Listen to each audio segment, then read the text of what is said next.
So hello everyone, मेरा नाम स्नेहा सिंह है और हम स्टार्ट करने वाले हैं एक नया चैप्टर 7th क्लास के एनसीईआरटी का चैप्टर नंबर 8 जिसका नाम है ईश्वर से अनुराग। तो चलिए स्टार्ट करते हैं। तो फ्रेंड्स, ईश्वर से अनुराग इसका आशय क्या होता है? देखिए, ईश्वर से अनुराग यानी ईश्वर से प्रेम, प्यार, ठीक है, समर्पण। और ईश्वर से अनुराग का यहाँ पर आशय ये है कि आप अपनी भावनाओं को किस प्रकार व्यक्त करते हैं भगवान के लिए, ठीक है, अपने प्रभु के लिए। और ये कुछ एक प्रकार का नहीं है, मतलब जैसे आप पूजा पाठ करते हो, ठीक है, सिख हो गए उनका अलग रिलीजन है, और मुस्लिम हो गए उनका अलग है, हिंदू हो गए उनका अलग है। कोई शंकर भगवान पर जल चढ़ाता है, कोई दूध चढ़ाता है, कोई फूल चढ़ाता है, कोई माथा टेकता है जाकर के मस्जिद पर, ठीक है। तो ये जो अलग अलग तरीके हैं ना फ्रेंड्स, इसे ही ईश्वर से अनुराग कहते हैं। हम देखेंगे कि हमारे पूरे भारत में कैसे और कहाँ कहाँ पर किस तरीके से भगवान को प्राप्त करने के तरीके थे जो हमें एक मॉडर्न युग की ओर लेकर के आए हैं। हम इसको देखेंगे, ठीक है। तो आइए स्टार्ट करते हैं और ये भी देखेंगे फ्रेंड्स कि कैसे जो व्यक्ति है वो भगवान से कैसे अपने आप को कनेक्ट करता है अपनी इस क्रिया के द्वारा, यानी कि अपनी पूजा पाठ की क्रिया के द्वारा, कि वो कैसे भगवान को कनेक्ट कर पाता है खुद से, है ना। तो हम आज उस चीज को देखने वाले। चलिए स्टार्ट करते हैं। इसे आपने कभी कभी देखा होगा कि मतलब लाइक जैसे पूजा कर रहे हैं आप, ठीक है, तो पूजा करने का एक भाव आता है अंदर से, है ना, कि आप पूजा कर रहे हो, आरती कर रहे हो, आरती करते हो आप झूमने लग जाते हो। कभी कभी आप जाते हो, कीर्तन हो रहे हैं वहां पर आप झूम रहे हो, पूजा पाठ कर रहे हो, कभी किसी की आंखों से आंसू निकल रहे हैं, कोई मुस्कुरा रहा है, कोई लीन है, कोई मतलब भगवान के माला माला डालने में इतना इस तरह हिल रहा है। तो ये क्या है? एक तरीका है भगवान को, मतलब भगवान से खुद को कनेक्ट करने का। तो हम आज इस चैप्टर में ईश्वर से अनुराग में हम यही पढ़ने वाले हैं। ओके, चलिए स्टार्ट करते हैं। तो देखिए यहाँ पर लिखा हुआ है ईश्वर से अनुराग, हमारा ये चैप्टर हो गया। आइए आगे बढ़ते हैं। आपने लोगों को पूजा पाठ करते अथवा भजन कीर्तन या कव्वाली गाते या चुपचाप ईश्वर के नाम का जाप करते हुए देखा होगा। जी हाँ, हम सभी करते हैं, आप भी करते हैं, कोई भी किसी भी धर्म का हो, सभी अपने अपने ईश्वर को मानते हैं, ठीक है। आपने यह भी गौर किया होगा कि उनमें से कुछ तो इतने भाव विभोर हो जाते हैं कि उनकी आंखों से आंसू भर आते हैं। अब आंखों में आंसू भराना मतलब क्या है? ये एक तरीका है भगवान के प्रति अपना प्यार दिखाने का, ठीक है, अपना समर्पण दिखाने का। ईश्वर के प्रति ऐसा प्रेम भाव या गहरी भक्ति उन विभिन्न प्रकार के भक्ति तथा सूफी आंदोलनों की देन है जिनका 8वीं शताब्दी से उद्भव होने लगा था। तो ऐसा जो प्यार है वो हमें कहाँ से मिला? ये हमको सूफी आंदोलनों की देन है, जो हमको ऐसा प्यार मतलब भगवान के प्रति देखने को मिला, जानने को मिला। और भगवान मतलब इन सब के विचार किस तरह के थे, इनके विचारों को हमें समझने को मिला। तो आइए आगे देखते हैं। तो देखिए, परमेश्वर का विचार आखिर आया कहाँ से, अब हम ये देखेंगे। बड़े बड़े राज्यों के उदय होने से पहले भिन्न भिन्न समूहों के लोग अपने अपने देवी देवताओं की पूजा पाठ किया करते थे। जब लोग नगरों के विकास और व्यापार तथा साम्राज्य के माध्यम से एक साथ आते गए, तब नए नए विचार विकसित होने लगे। अब आप यहाँ पर ये देखिए कि जब भी आप किसी नई जगह जाते हैं, है ना, तो आप वहाँ पर क्या सीखते हैं? कुछ सीखते हैं वहाँ से। मान लीजिए कि आप सपोज आप यहाँ से मुंबई गए, ठीक है, तो आप वहाँ कुछ सीखेंगे, ठीक है। और मुंबई से दिल्ली आए तो आप दिल्ली में भी कुछ सीखेंगे। अगर दिल्ली वाला मुंबई गया है तो वो मुंबई में कुछ सीखेगा, लेकिन कुछ अपना सिखा करके भी आएगा, ठीक है। इसी तरह कोई भी व्यक्ति कहीं से कहीं भी जाएगा, यानी कि एक स्थान से दूसरे स्थान जाएगा, तो वहाँ के कल्चर को सीखेगा और अपने कल्चर को सिखाएगा, वहाँ की संस्कृति को सीखेगा और अपनी संस्कृति को सिखाएगा। तो ये वही है, ठीक है। यह बात व्यापक रूप से स्वीकार की जाने लगी कि सभी जीवधारी अच्छे तथा बुरे कर्म करते हुए जीवन मरण और पुनर्जन्म के अनंत चक्रों से गुजरते हैं। यानी कि अब यह माना गया कि जो व्यक्ति जैसे कर्म करता है उसी कर्म के अनुसार वह अपने आगे के जीवन का बनाता भी है और अपने पुनर्जीवन के अनंत चक्रों से गुजरते हैं। मतलब एक जन्म हुआ, फिर दूसरा जन्म हुआ, फिर तीसरा हुआ, ऐसे मतलब इंसान का जन्म होता रहता है, मरता है, जीता है, ऐसा चलता रहता है, ठीक है। इसी प्रकार यह विचार भी गहरे बैठ गया था कि सभी व्यक्ति जन्म के समय भी एक बराबर नहीं होते हैं। यह मानता है कि सामाजिक विशेषाधिकार किसी उच्च परिवार अथवा ऊंची जाति में पैदा होने के कारण मिलते हैं। कई पांडित्यपूर्ण ग्रंथों का यह विषय भी था। तो यानी कि अब यह मान्यता बैठ गई। जैसा कि आप देखेंगे कि जब से राजाओं का उदय हुआ, जब से पहले हम संगठित नहीं थे, फिर हम संगठित हुए, फिर हमने एक राजा का चुनाव किया, राइट। तो जब से ये चीज़ों होने लग गई ना, तो क्या होने लग गया कि एक कोई जैसे उच्च परिवार में हुआ तो उसको ऑफकोर्स उसको क्या मिलेगा कि अच्छा रहना सहना, मतलब अच्छा रहन सहन उसको मिलेगा, खान पान मिलेगा, और एक मान प्रतिष्ठा सम्मान वो एक अलग ही हो जाती है ना। और एक जो नॉर्मल घर में पैदा हुआ है उसका एक अलग हो जाएगा, है ना। तो यहाँ पे बस वही बात है कि मतलब सामाजिक जो अधिकार हैं वो किसी उच्च परिवार अथवा ऊंची जाति में पैदा होने के कारण उनको मिलते हैं। कई पांडित्यपूर्ण ग्रंथों का ऐसा विषय भी था, ठीक है। अनेक लोग ऐसे विचारों के कारण बेचैन थे। अब बहुत से लोग थे कि मतलब जो ये इन्होंने कारण बताया कि ऊंचे घर में पैदा हुए हो तो तुम्हारा ये अधिकार है ऐसे रहना, पूजा पाठ करना, नीचे घर में पैदा हुए तो तुम छू नहीं। हमने अभी अपनी लास्ट क्लास में देखा कि कैसे जो कुलीन वर्ग के लोग, जो छोटी जाति के लोग थे, उनके साथ वो किसी मंदिर में जा नहीं सकते थे, वहाँ पे पूजा नहीं कर सकते थे, ठीक है। जो सामुदायिक जो कुआं है, उस कुएं से पानी नहीं निकाल सकते थे, पानी वहाँ का नहीं पी सकते थे। तो ये सब चीजें क्या थी, ये सब बहुत ही ज्यादा भेदभावपूर्ण चीजें थी, ठीक है। तो इन्हीं सब चीजों को चलते हुए कुछ लोग क्या थे, बेचैन हो रहे थे कि मतलब ऐसे कैसे पॉसिबल है कि किसी एक चीज पर किसी पर्टिकुलर व्यक्ति का ही अधिकार हो गया है, वो भी जन्म से, है ना।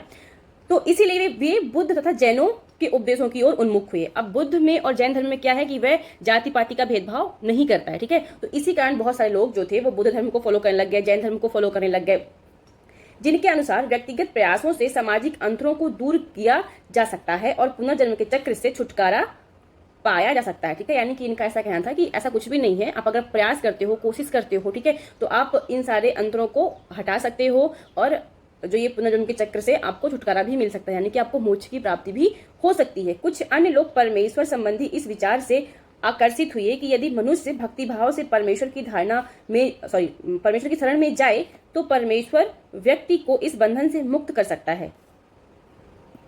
अब देखो यहाँ पर लोगों में ये धारणा आने लगे कि अगर हम भगवान की पूजा पाठ करते हैं, ठीक है, अगर हम भगवान के चरण में जाते हैं, परमेश्वर के चरण में जाते हैं, तो हमें जीवन मरण का जो चक्र है कि मतलब इंसान पैदा होता है, फिर मरता है, फिर पैदा होता है, कभी कोई कुछ बन के आता है, कभी कोई कुछ बन के आता है, तो इन सब चीज़ों से हमें मुक्ति मिल जाएगी, ठीक है। ऐसा ही श्रीमद् भगवद गीता में व्यक्त यह विचार समान सन की प्रारंभिक शताब्दी में लोकप्रिय हो गया था। विशद धार्मिक अनुष्ठानों के माध्यम से शिव, विष्णु तथा दुर्गा को परम देवी देवताओं के रूप में पूजा जाने लगा था। यानी कि श्रीमद् भगवद गीता में भी यही कहा गया है कि अगर व्यक्ति जो है अपने कर्मों को सही तरीके से करता है, भगवान की पूजा पाठ करता है, तो वह क्या है, इस जन्म मरण के चक्र से मुक्त हो जाता है, ठीक है। और ऐसा ही यहाँ पर देखिए, शिव हो गए, विष्णु हो गए, दुर्गा को परम देवी देवताओं के रूप में माने लगे, मतलब शिव भगवान हो गए, विष्णु जी हो गए, दुर्गा माता हो गई, इनको हम बहुत ही ज्यादा प्रसिद्ध उस टाइम पर ये देवी देवता थे, ठीक है। साथ साथ भिन्न भिन्न क्षेत्रों में पूजे जाने वाले देवों एवं देवियों को शिव, विष्णु या दुर्गा का रूप माना जाने लगा। यानी कि जो और भी जो अन्य देवी देवता थे उनको हमने कभी शिव का रूप माना, कभी हमने विष्णु का रूप माना, कभी हमने दुर्गा माता का रूप माना, अन्य देवी देवताओं को जो भी अलग अलग क्षेत्र में जो देवी देवता पूजे जा रहे थे उस टाइम पे, ठीक है। इसी प्रक्रिया में स्थानीय मिथक तथा किस्से कहानियां पौराणिक कथाओं के अंग बन गए। अब यहीं से क्या होता है, ये कुछ मिथक बने, कुछ किस्से कहानियां बने और कुछ पौराणिक कथाओं के भी अंग बन गए, ओके। पुराणों में पूजा की जिन पद्धतियों की अनुशंसा की गई थी उन्हें स्थानीय पंथों में भी अपनाया जाने लगा। आगे चलकर पुराणों में भी इस बात का उल्लेख किया गया है कि भक्ति भले ही किसी भी जाति पाति का हो, ध्यान रखिएगा यहाँ पर, अब आगे चल करके पहले तो ये बोला गया कि नहीं किसी एक पर्टिकुलर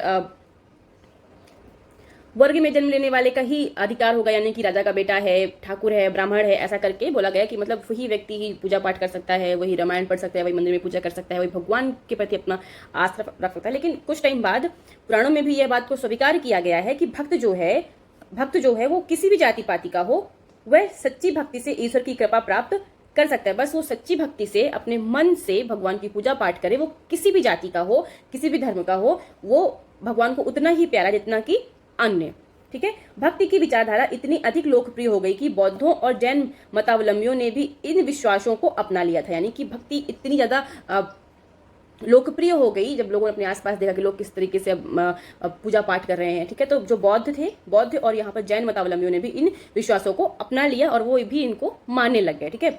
अब चलते हैं दक्षिण भारत में भक्ति का एक नया प्रकार चल रहा था, वहां पर देखते हैं वे कौन थे। आइए, अब हमारे सामने दक्षिण भारत में भक्ति का एक नया प्रकार नयनार और अलवार। अब देखते हैं दक्षिण भारत में किस प्रकार की भक्ति प्रचलित थी और नयनार और अलवार आखिर है क्या, राइट। आइए चलते हैं। 7वीं से 9वीं शताब्दियों के बीच कुछ नए धार्मिक आंदोलनों का प्रादुर्भाव हुआ। यानी कि 7वीं शताब्दी से लेकर के 9वीं शताब्दी के बीच में कुछ नए नए धर्मों का उदय हुआ, यानी कि धर्मों का इन द सेंस कि धार्मिक जो आंदोलन हुए उनका उदय हुआ, ठीक है। इन आंदोलनों का नेतृत्व नयनारों यानी कि शैव संतों, ओके, और अलवारों यानी कि वैष्णव संतों। अब आप लोगों को यहाँ पर ध्यान रखना है कि नयनार कौन थे और अलवार कौन थे, क्योंकि अधिकतर ऐसे क्वेश्चंस पूछ जाते हैं कि नयनार कौन थे, अलवार कौन थे, ठीक है। नयनारों और अलवारों ने किया, नयनार कौन थे, शैव संत, और अलवार कौन थे, वैष्णव संत। ध्यान रखिएगा, ये संत सभी जातियों के थे। अब देखिए, जो ये नयनार थे और अलवार थे, इनमें कोई जाति नहीं थी कि ठाकुर है, ब्राह्मण है, शूद्र है, कौन है, कैसा है, कोई मतलब नहीं है। किसी भी जाति का हो, किसी भी धर्म का हो, कोई भी हो, सब इसमें बराबर थे, ओके। इनमें पुलैया और पनार जैसी अस्पृश्य समझाने वाली जातियों के लोग भी शामिल थे। देखिए, वही बात है यहाँ पर कि जो पुलैया है ये एक अस्पृश्य जाति थी उस समय की, और पनार भी उस टाइम पर इनको अस्पृश्य जातियां समझी जाती थी ये लोग, तो क्या था, ये भी शामिल थे। ठीक है, तो ये बौद्धों और जैनों के कटु आलोचक थे। ये कौन थे? बौद्ध और जैनों के कटु आलोचक थे और शिव तथा विष्णु के प्रति सच्चे प्रेम को मुक्ति का मार्ग बताते थे। यानी कि जो ये पुलैया और पनार जैसी अस्पृश्य जो जातियां थीं, जो ये शैव संतों और वैष्णव संतों में मिली हुई थी, यानी कि नैनार और अलवार थे, ये जो शिव है और विष्णु है और दुर्गा है, इनको क्या बोलते थे? ये सच्चे, मतलब ये कहते हैं कि भगवान को पाने का एक सच्चा स्वरूप है। ठीक है, इनको सच्चे प्रेम को मुक्ति का मार्ग, मतलब भगवान से अगर इनसे आप सच्चा प्यार करोगे तो आपको मुक्ति का मार्ग जरूर प्राप्त होगा। ठीक है, अब वहीं आगे देखते हैं। उन्होंने संगम साहित्य, तमिल साहित्य का प्राचीनतम उदाहरण और सामान्य सन यानी ईस्वी सन की प्रारंभिक शताब्दी में रचित, यानी संगम साहित्य, ध्यान रखिए संगम साहित्य क्या है? तमिल साहित्य का प्राचीनतम उदाहरण है। संगम साहित्य में समाहित प्यार और सूरवीरता के आदर्शों को अपनाकर भक्ति के मूल्यों में उनका समावेश किया है। ध्यान रखिएगा। नैनार और अलवार घुमक्कड़ साधु संत थे। अभी अब देखिए क्वेश्चन बनेगा कि नैनार और अलवार कैसे साधु थे, तो ये कैसे घुमक्कड़ थे? नैनार कौन थे और अलवार कौन थे? आपको ये भी ध्यान रखना चाहिए थे कि नैनार कौन थे? शैव थे। अलवार कौन थे? वैष्णव संत थे। ध्यान रखिएगा, ऐसे क्वेश्चंस बहुत आते हैं और प्रत्येक एग्जाम में आते हैं, और जो बच्चा इस 7th क्लास का है उसके भी एग्जाम्स में ऐसे क्वेश्चंस बनते हैं। तो ये सभी के लिए बहुत इंपॉर्टेंट चैप्टर आता है, चाहे वो किसी स्कूल का बच्चा है जो पढ़ रहा है अभी, या फिर किसी एग्जाम्स की प्रिपरेशन कर रहा है, वो है। ठीक है, वे जिस किसी स्थान या गांव में जाते थे वहां के स्थानीय देवी देवताओं की प्रशंसा में सुंदर कविताएं रचकर उन्हें संगीतबद्ध कर दिया करते थे। यानी कि अब जो ये नैनार और अलवार थे, ये घुमक्कड़ थे, तो मतलब पूरे देश में ये लोग भ्रमण करते थे। अब ये जिस भी गांव, शहर, कस्बा जहां भी जाते थे, वहां के जो प्रसिद्ध देवी देवता थे उनके प्रति क्या करते थे? सुंदर सुंदर कविताएं लिखते थे और उनको संगीतबद्ध, यानी कि उनको गाते भी थे और उनको वहां पर अपना एक अपने द्वारा रचा हुआ वो गीत वहां पर छोड़कर आते थे। ऐसा वहां के लोगों से मानते भी थे।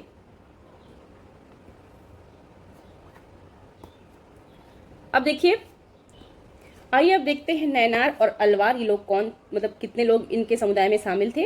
ओके, कुल मिलाकर 63 नैनार ऐसे थे जो कुम्हार, अस्पृश्य, कामगार, ठीक है, कुम्हार थे, अस्पृश्य थे, कामगार थे, किसान, शिकारी, सैनिक, ब्राह्मण और मुखिया जैसी अनेक जातियों में पैदा हुए थे। यानी कि जो नैनार थे, कितने थे? वो 63 ऐसे लोग थे जो अलग अलग जातियों से बिलोंग करते थे। ओके, उनमें सर्वाधिक प्रसिद्ध थे अप्पार, सबंदर, सुंदरार और मड़क्कव सागर। ठीक है, ध्यान रखिएगा। उनके गीतों के 2 संकलन हैं, तेवरम और तिरुवाचकम। अब देखिए सर्वाधिक, अब ये ऐसा क्वेश्चन बन सकता है कि नैनार कितने लोगों से मिलकर, कितने लोग थे नैनार समुदाय में? तो 63 थे। नैनार कितने थे? 63 नैनार थे। ओके, और सर्वाधिक प्रसिद्ध कौन कौन थे? तो इसमें कौन कौन आएगा? अप्पार, सबंदर, सुंदरार और मड़िक्कव सागर। ओके, और इनके गीतों के संकलन के क्या नाम थे? तो तेवरम और तिरुवाचकम। ध्यान रखिएगा, इनके गीतों के संकलन का नाम क्या है? तेवरम और तिरुवाचकम। ओके, आप देखते हैं अलवार संत, तो देखिए जो ये नैनार थे ये अधिक थे, यानी कि ये कितने थे? 63 थे। ओके, और जो ये अलवार संत है इनकी संख्या कितनी है? 12। ओके, वे भी भिन्न भिन्न प्रकार की पृष्ठभूमियों से आए थे, यानी कि अलवार भी अलग अलग पृष्ठभूमियों से आए थे। उनमें सर्वाधिक प्रसिद्ध थे। अब इसमें कौन कौन प्रसिद्ध है वो देख लेते हैं। तो इसमें है पेरिये अलवार, उनकी पुत्री अंडाल, तोंडर डिप्पो पोंडी अलवार और नम्मा अलवार। ठीक है, उनके गीत जो थे दिव्य प्रबंधम में संकलित हैं। तो अब आपको ध्यान रखना है कि जो नैनार है इनके गीत किस में संकलित हैं, यानी कि कितने प्रकार इनके गीतों के संकलन, 2 संकलन है। ठीक है, क्या नाम है? एक का तेवरम नाम है और दूसरे का तिरुवाचकम। और जो ये अलवार है इसका क्या नाम है, किस में संकलित है? तो इसका क्या नाम है? दिव्य प्रबंधम। तो ऐसे क्वेश्चंस बनकर आते हैं फ्रेंड्स, चाहे वो यूपीएससी हो, यूपीपीसीएससी हो, अदर्स एग्जाम्स हो, सभी में आते हैं, तो आप लोगों को ध्यान रखना होगा। अब आगे बढ़ते हैं। 10वीं से 12वीं सदियों के बीच चोल और पांड्य राजाओं ने उन अनेक धार्मिक स्थानों पर विशाल मंदिर बनवा दिए जहां की संत कवियों ने यात्रा की थी। अब यहाँ पर देखिए 10वीं शताब्दी से 12वीं, हमने देखा था लास्ट क्लास में जब अपन ने पढ़ा था, जब मंदिरों का निर्माण हम लोग पढ़ रहे थे, तो वहां पर हमने देखा था कि चोल और पांड्य जो राजा थे उन्होंने कितने सारे मंदिरों का निर्माण किया दक्षिण भारत में। ठीक है, आप लोग अधिकतर देखेंगे कि जो शिव की मूर्तियां, जो शिव मंदिर है वो आपको मैक्सिमम दक्षिण भारत में अधिक देखने को मिलेंगे और उत्तर भारत में और अलग जगह पर कम देखने को मिलेंगे, है ना। इस प्रकार भक्ति परंपरा और मंदिर पूजा के बीच गहरे संबंध स्थापित हो गए। यानी कि जहां जहां ये लोग गए, ठीक है, जहां जहां धार्मिक आंदोलन हुए, जहां जहां बहुत अधिक फेमस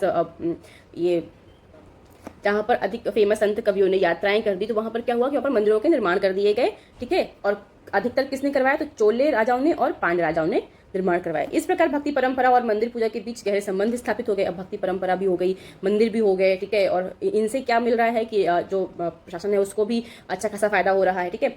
यही वह समय था जब उनकी कविताओं का संकलन तैयार किया गया था। अब यही वो टाइम पीरियड था, यानी कि 10वीं से 12वीं शताब्दी का ही टाइम पीरियड था जब क्या किया गया, उनकी कविताओं का संकलन तैयार किया गया, ठीक है। इसके अलावा अलवारो तथा नैनार संतों की धार्मिक जीवनियां भी रची गई। अब इसी टाइम पीरियड पे इनकी कविताओं का संकलन भी रेडी हुआ, इनकी धार्मिक जीवनियों का भी निर्माण किया गया, ठीक है। आज हम भक्ति परंपरा के इतिहास लेखन में इन जीवनियों का स्रोत के रूप में उपयोग करते हैं। यानी भक्ति परंपरा के इतिहास में हम अगर हम जानते हैं कि भक्ति परंपरा का उद्भव कैसे हुआ, तो उसके स्रोत के रूप में हम इनकी जीवनियों का ही अध्ययन करते हैं। आइए देखते हैं दर्शन और भक्ति, ठीक है।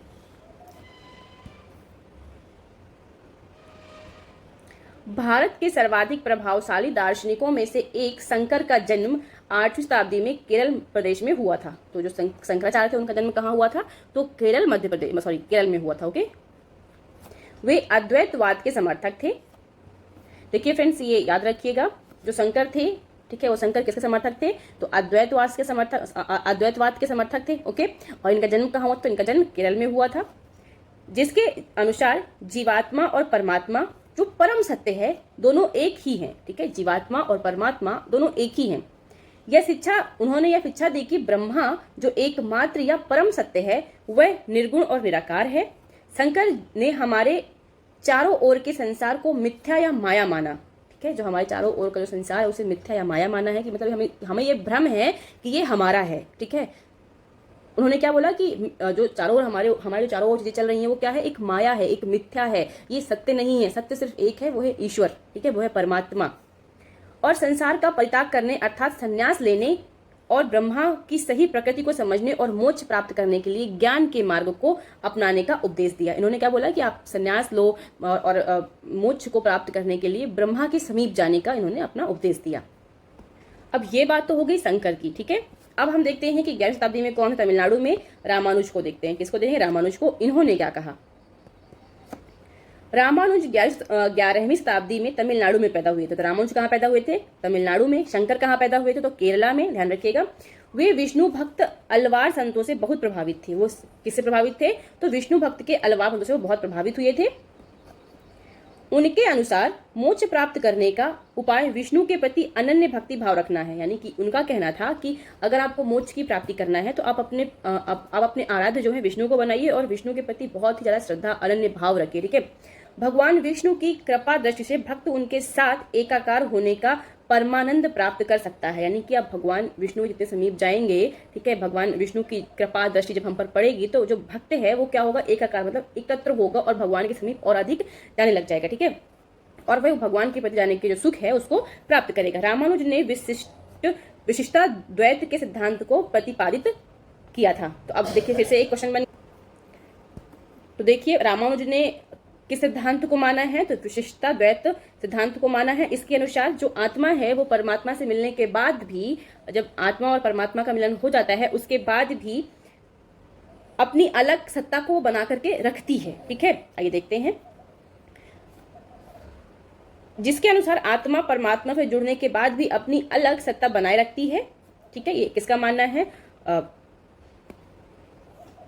रामानुज ऐसा कहते हैं, ठीक है। रामानुज के सिद्धांत ने भक्ति की नई धारा को बहुत प्रेरित किया जो परवर्ती काल में उत्तरी भारत में विकसित हुई। तो अब ये कहाँ विकसित होगी, उत्तर भारत में ये सबसे ज्यादा अधिक विकसित होगी। अब चलिए हम कुछ क्वेश्चन आंसर देखते हैं कि जो हमने अभी तक पढ़ा है उससे क्वेश्चन कैसे आते हैं। देखिए पहला क्वेश्चन है आपका, नैनार एवं अलवार संतों के संदर्भ में नीचे दिए गए कथनों में से कौन सा या से सत्य है अथवा है। तो पहला है, इन संतों ने संगम साहित्य में समाहित प्यार और सूरवीरता के आदर्शों को अपनाकर भक्ति के मूल्यों में उनका समावेश किया, ठीक है। दूसरा है, चोल और पांड्य राजाओं ने उन अनेक धार्मिक स्थलों पर विशाल मंदिर बनवाए जहां इन संत कवियों ने यात्राएं की थी। अब आप लोग बताइए इसका सही कथन क्या होगा। तो फ्रेंड्स इसका सही जो ऑप्शन है तो वो ऑप्शन नंबर सी है, पहला और दूसरा, यानी कि दोनों कथन इसके एकदम सही हैं। अब बढ़ते हैं नेक्स्ट क्वेश्चन की ओर। तो फ्रेंड्स देखो यहाँ पर दूसरा क्वेश्चन है आपका, तेवरम और तिरुवाचिकम किनके गीतों का संकलन है। तो पहला ऑप्शन है आपका ए, अलवार संतों का, बी नयनार संतों का, सी नागपंथियों का, या फिर डी संत ज्ञानेश्वर का। जैसा कि आप सबने पढ़ा था, इसका सही ऑप्शन क्या है? ऑप्शन नंबर बी यानी कि नयनार संतों का। ओके, नयनार संतों का। तो फ्रेंड्स, अब हम आ गए हैं अपने अगले टॉपिक पर। देखिए, हमारा टॉपिक है बसवन्ना और वीरशैववाद। ठीक है, तो हम पढ़ेंगे बसवन्ना और वीरशैववाद। हमने पहले पढ़ा कि तमिल भक्ति आंदोलन और मंदिर पूजा के बीच क्या संबंध थे, हम पढ़ चुके हैं। ठीक है, इसके परिणाम स्वरूप जो प्रतिक्रियाएं हुई वह बसवन्ना और अलम्मा प्रभु और अक्क महादेवी जैसे उनके साथियों द्वारा प्रारंभ किए गए वीरशैव आंदोलन में स्पष्ट दिखलाई देती हैं। तो फ्रेंड्स, क्या नाम था इनके साथियों का? बसवन्ना, अल्लमा प्रभु और अक्क महादेवी जैसे उनके साथियों द्वारा प्रारंभ किए गए वीरशैव आंदोलन में स्पष्टतः दिखाई देती है यह चीज। ओके, यह आंदोलन 12वीं शताब्दी के मध्य में कर्नाटक में प्रारंभ हुआ था। तो यानी कि जो ये तमिल भक्ति आंदोलन था, ये कब स्टार्ट हुआ है? तो यह कब स्टार्ट? 12वीं शताब्दी के मध्य कर्नाटक में प्रारंभ हुआ था। वीरशैवों ने सभी व्यक्तियों की समानता के पक्ष में और जाति तथा नारी के प्रति व्यवहार के बारे में ब्राह्मणवादी विचारधारा के विरुद्ध अपने प्रबल तर्क प्रस्तुत किए। यानी कि इन्होंने ब्राह्मणवादी जो विचारधारा थी उसका इन्होंने घोर विरोध किया था और इन्होंने अपने तर्कों को उनके सामने रखा था। उनका कहना था कि सभी पक्ष समान हैं, सभी लोग समान हैं, किसी भी जाति का हो, किसी भी धर्म का हो। ठीक है, और चाहे वो नारी हो, चाहे वो पुरुष हो। ठीक है, ऐसा नहीं है कि आज भी अगर आप देखोगे तो दक्षिण भारत में हमें देखने को मिल जाएगा कि कहीं ना कहीं जो महिलाएं हैं वो मंदिरों में उनका प्रवेश वर्जित है। तो अगर आप लोगों को ये न्यूज़ पता थी कि किस मंदिर में महिलाओं का प्रवेश वर्जित था अभी तक, तो आप लोग मुझे कमेंट बॉक्स में कमेंट करके जरूर बताइएगा। ओके, आगे बढ़ते हैं। तो उन्होंने क्या किया कि उन्होंने अपने तर्क प्रस्तुत किए कि नहीं, ऐसा नहीं है, सभी व्यक्तियों को समानता का अधिकार होना चाहिए। ठीक है, और सभी जाति तथा नारी के प्रति इन्होंने क्या किया, नारी के प्रति व्यवहार, नारी के प्रति जो व्यवहार लोग करते थे उसके बारे में ब्राह्मणवादी जो विचारधारा थी उसके विरुद्ध उन्होंने अपने प्रबल तर्क प्रस्तुत किए।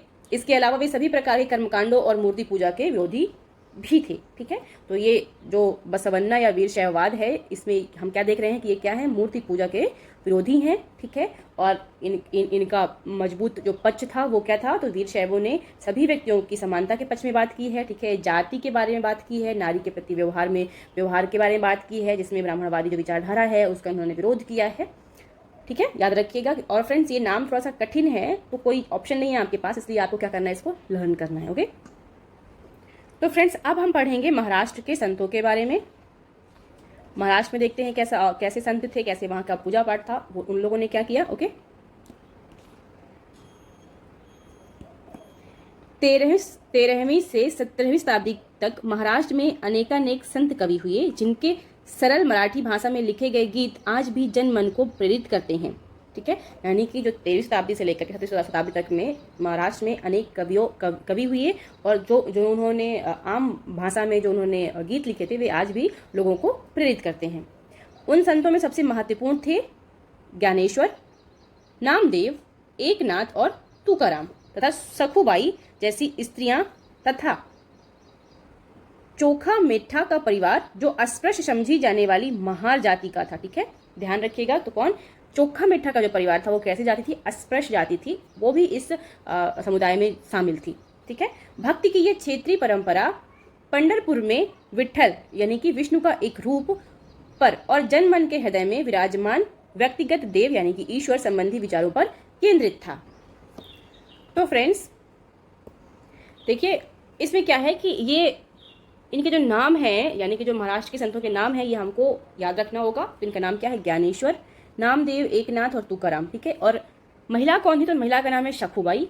ठीक है, और जो अस्पृश्य समझे जाने वाला जो परिवार था तो उसका नाम क्या है? चोखा मेठा का परिवार, जो अस्पृश्य समझे जाने वाली किस जाति का था? महार जाति का। ओके, अब यहाँ पर देखिए किन भगवान की पूजा की लोग बात कर रहे हैं, तो ये विष्णु भगवान की पूजा की बात कर रहे हैं। और विष्णु भगवान का भी उन्होंने एक रूप रखा से हमने कहा था ना कि विष्णु, शिव और दुर्गा के अनेक स्वरूपों की पूजा होती थी प्रत्येक जगह। तो उन्होंने यहाँ पर विठल नाम दिया है। ठीक है, यहाँ पर विठल नाम है यानी कि भगवान शिव का ही एक रूप है जिसे विठल कहते हैं। इनको उन्होंने अपने हृदय में बसाया, अपने मन में बसाया और इन्होंने कहा कि ये हमारे भगवान है। ठीक है, इन्होंने क्या बोला? व्यक्तिगत देव संबंधी विचारों पर इनकी जो आस्था थी वो केंद्रित थी, यानी कि जो विठल महाराज हैं, जो विठल भगवान है वो हमारे भगवान है, हमारी सुनते हैं। ठीक है, और देखिए इन्होंने यहाँ पर क्या किया? इन संत कवियों ने सभी प्रकार के कर्मकांड पवित्रता के ढोंगों और जन्म पर आधारित सामाजिक अंतरों का विरोध किया है, यानी कि कर्मकांड उन्होंने नहीं माना, पवित्रता को भी उन्होंने नकार दिया, जहां पर अधिकतर लोगों ने पवित्रता को मान्यता दी है कि नहा धोकर भगवान की पूजा करो, ये करो वो करो, ओके, लेकिन यहाँ पर उन्होंने इसको भी नकार दिया। यहाँ तक कि उन्होंने संन्यास के विचार को भी ठुकरा दिया और किसी भी अन्य व्यक्ति की तरह रोजी रोटी कमाते हुए परिवार के साथ रहने और विनम्रता पूर्वक जरूरतमंद साथी व्यक्तियों की सेवा करते हुए जीवन बिताने को अधिक पसंद किया। यानी कि इनका कहना था कि भगवान की पूजा करना जरूरी है, भगवान पर आशा रखना जरूरी है, भगवान को अपना मानना जरूरी है। जरूरी नहीं कि कोई कर्मकांड करो, पवित्र रहो, कैसे भी रहो, किसी भी स्वरूप पे रहो, जरूरी नहीं है कि आप संन्यास धारण कर लो, ठीक है, जरूरी नहीं कि घर छोड़ दो, परिवार छोड़ दो, सबको साथ लेते हुए, घर परिवार गृहस्थी अपना कार्य सबको साथ लेते हुए भी आप मोक्ष की प्राप्ति कर सकते हैं, ऐसा इनका मानना था। ओके, उन्होंने क्या किया कि मतलब जो भी जरूरतमंद व्यक्ति है उसकी आप सहायता करिए, ठीक है, और विनम्र रहिए। बस दो चीजें इनकी खास थी कि यहाँ पर विनम्रता पूर्वक, ओके, जरूरतमंद साथी या व्यक्तियों की सेवा करते हुए जीवन को बिताने को अधिक पसंद किया है। उन्होंने इस बात पर बल दिया कि असली भक्ति दूसरों को दुखों को बांटना है, ठीक है। अब देखिए सबसे बड़ी बात है यहाँ पर कि असली भक्ति क्या है, तो असली भक्ति वही है कि दूसरों के दुखों को बांट लिया जाए, यही सबसे बड़ी भक्ति है। असली भक्ति है कि दूसरों के दुखों को बांटो, ठीक है। अगर कोई परेशान है तो उसकी मदद कर दो, कोई भूखा है तो उसे रोटी खिला दो, ये क्या है, ये असली दुख है। कोई किसी तकलीफ में है उसकी सहायता कर दो, ये क्या है, असली दुख है, इसको बांटो। इन्होंने इसी पे अधिक फोकस किया है किसी बजाय किसी कर्मकांड के, पवित्रता के, संन्यास के, मूर्ति पूजा के। इन सबको, मूर्ति पूजा को तो हालांकि उन्होंने माना है, लेकिन बाकी चीजों को उन्होंने क्या किया, नकार दिया। ओके, अब आगे बढ़ते हैं। महाराष्ट्र के ज्ञानेश्वर, नामदेव, एकनाथ और तुकाराम जैसे वैष्णव संत कवि भगवान विट्ठल के उपासक थे, ठीक है। जो ये वैष्णव संत कवि थे, ये क्या थे, भगवान विट्ठल के उपासक, जैसे मैंने आपको बताया अभी। भगवान विट्ठल की आराधना ने वारकारी संप्रदाय को जन्म दिया। अब भगवान विट्ठल की आराधना ने किस संप्रदाय को जन्म दिया, देखिए क्वेश्चन बन सकता है आपसे यहाँ पर, तो किस संप्रदाय को दिया है, ध्यान रखिएगा फ्रेंड्स, वारकारी संप्रदाय को। ओके, पंढरपुर की वार्षिक तीर्थयात्रा पर जोर देता है, ठीक है, पंढरपुर की वार्षिक तीर्थयात्रा पर जोर देता है। विट्ठल संप्रदाय का भक्ति के शक्तिशाली उपादान के रूप में उदय हुआ तथा लोगों में काफी लोकप्रिय हुआ, ठीक है। तो जो ये विट्ठल संप्रदाय था वो भक्ति के शक्तिशाली उपादान के रूप में उदय हुआ, यानी कि बहुत सारे लोगों ने इसे स्वीकार किया कि हाँ, जो ये जो कह रहे हैं, विट्ठल संप्रदाय के जो भक्त कह रहे हैं, तो ये बहुत हद तक सही है और लोगों पर क्या था, लोग उसे अपना सकते थे, ठीक है। तो इस चक्कर में ये बहुत ज्यादा फेमस भी हुआ वहां पर। अब इससे एक नए मानवतावादी विचार का उद्भव हुआ, यानी कि जो इस संप्रदाय ने कहा, उससे क्या हुआ कि एक नए मानवतावादी विचार का उदय हुआ। जैसा कि सुप्रसिद्ध गुजराती संत नरसिंह मेहता ने कहा था, वैष्णव जन तो तेने कहिए, पीर पराई जाने रे। यानी कि वैष्णव जन कौन है, जो दूसरों की दुख दर्द पीड़ा को समझते हैं, ठीक है। तो वो क्या है, वैष्णव जन है, मतलब भगवान विट्ठल दास के प्रसिद्ध या फिर बहुत ज्यादा उनको मानने वाले उनके भक्त हैं। ओके, तो फ्रेंड्स देखिए आपके सामने नेक्स्ट क्वेश्चन है। अब जो हमने पढ़ा है उससे कुछ क्वेश्चन सॉल्व कर लेते हैं। देखिए क्वेश्चन है आपके सामने, विशिष्टाद्वैत के सिद्धांत का प्रतिपादन किसने किया है, ठीक है। तो इसका सही आंसर है फ्रेंड्स, विशिष्टाद्वैत के सिद्धांत का जो प्रतिपादन है वो किसने किया है, तो रामानुजाचार्य ने किया है। हमने पढ़ा है अभी। आई होप आप लोगों को भी आंसर सही से समझ में आ रहे होंगे और आप लोग भी इसको सॉल्व कर पा रहे होंगे। तो देखिए नेक्स्ट क्वेश्चन आपके सामने है, वीर शैव आंदोलन की विशेषताओं से संबंधित नीचे दिए गए कथनों पर विचार कीजिए। तो पहला है, तमिल भक्ति आंदोलन और मंदिर पूजा की प्रतिक्रिया स्वरूप यह आंदोलन शुरू हुआ था, ठीक है। दूसरा है, ये सभी प्रकार के कर्मकांडों एवं मूर्ति पूजा के विरोधी थे। तीसरा है, यह आंदोलन सभी व्यक्तियों की समानता के पक्ष में ब्राह्मणवादी विचारधारा के विरुद्ध था। अब बताइए इसमें सही कथन कौन सा है फ्रेंड्स, पहला, दूसरा, ए ऑप्शन, बी ऑप्शन है, दूसरा, तीसरा, सी ऑप्शन है, पहला, तीसरा, या फिर डी ऑप्शन, उपरोक्त सभी। तो जी हाँ, आपसे बिल्कुल सही है, उपरोक्त सभी, यानी कि इसका ऑप्शन नंबर डी है जो एकदम करेक्ट है। ओके फ्रेंड्स, ध्यान रखिएगा, तो इसका डी ऑप्शन जो है एकदम करेक्ट है, यानी कि आपके इसके पहले, दूसरा, तीसरे तीनों ऑप्शन एकदम सही है।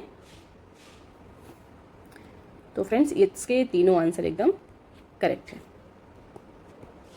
तो फ्रेंड्स आपके सामने नेक्स्ट क्वेश्चन है, संत ज्ञानेश्वर, नामदेव, एकनाथ एवं तुकाराम तथा सखुबा जैसी स्त्रियों ने किस क्षेत्र में भक्ति आंदोलन का नेतृत्व किया था। तो फ्रेंड्स हमने जस्ट अभी भी पढ़ा है, तो ऑप्शन इसका क्या है, ऑप्शन नंबर बी, महाराष्ट्र एकदम सही आंसर है। फ्रेंड्स आपके सामने अगला क्वेश्चन है, 13वीं से 17वीं सदी तक महाराष्ट्र में चले भक्ति आंदोलन के संदर्भ में नीचे दिए गए कथनों पर विचार कीजिए। पहला है, भक्ति की यह परंपरा पंढरपुर में विट्ठल यानी विष्णु का एक रूप पर और जन मन के हृदय में विराजमान व्यक्तिगत देव संबंधी विचारों पर केंद्रित थी। दूसरा है, इन संत कवियों ने सभी प्रकार के कर्मकांडों, पवित्रता के ढोंगों एवं जन्म आधारित सामाजिक अंतरों का विरोध किया था। तीसरा है, इन्होंने संन्यास के विचार पर अत्यधिक बल दिया। अब इनमें से कौन सा कथन सत्य है? क्या पूछ रहा है, इनमें से कौन सा कथन फ्रेंड सत्य है?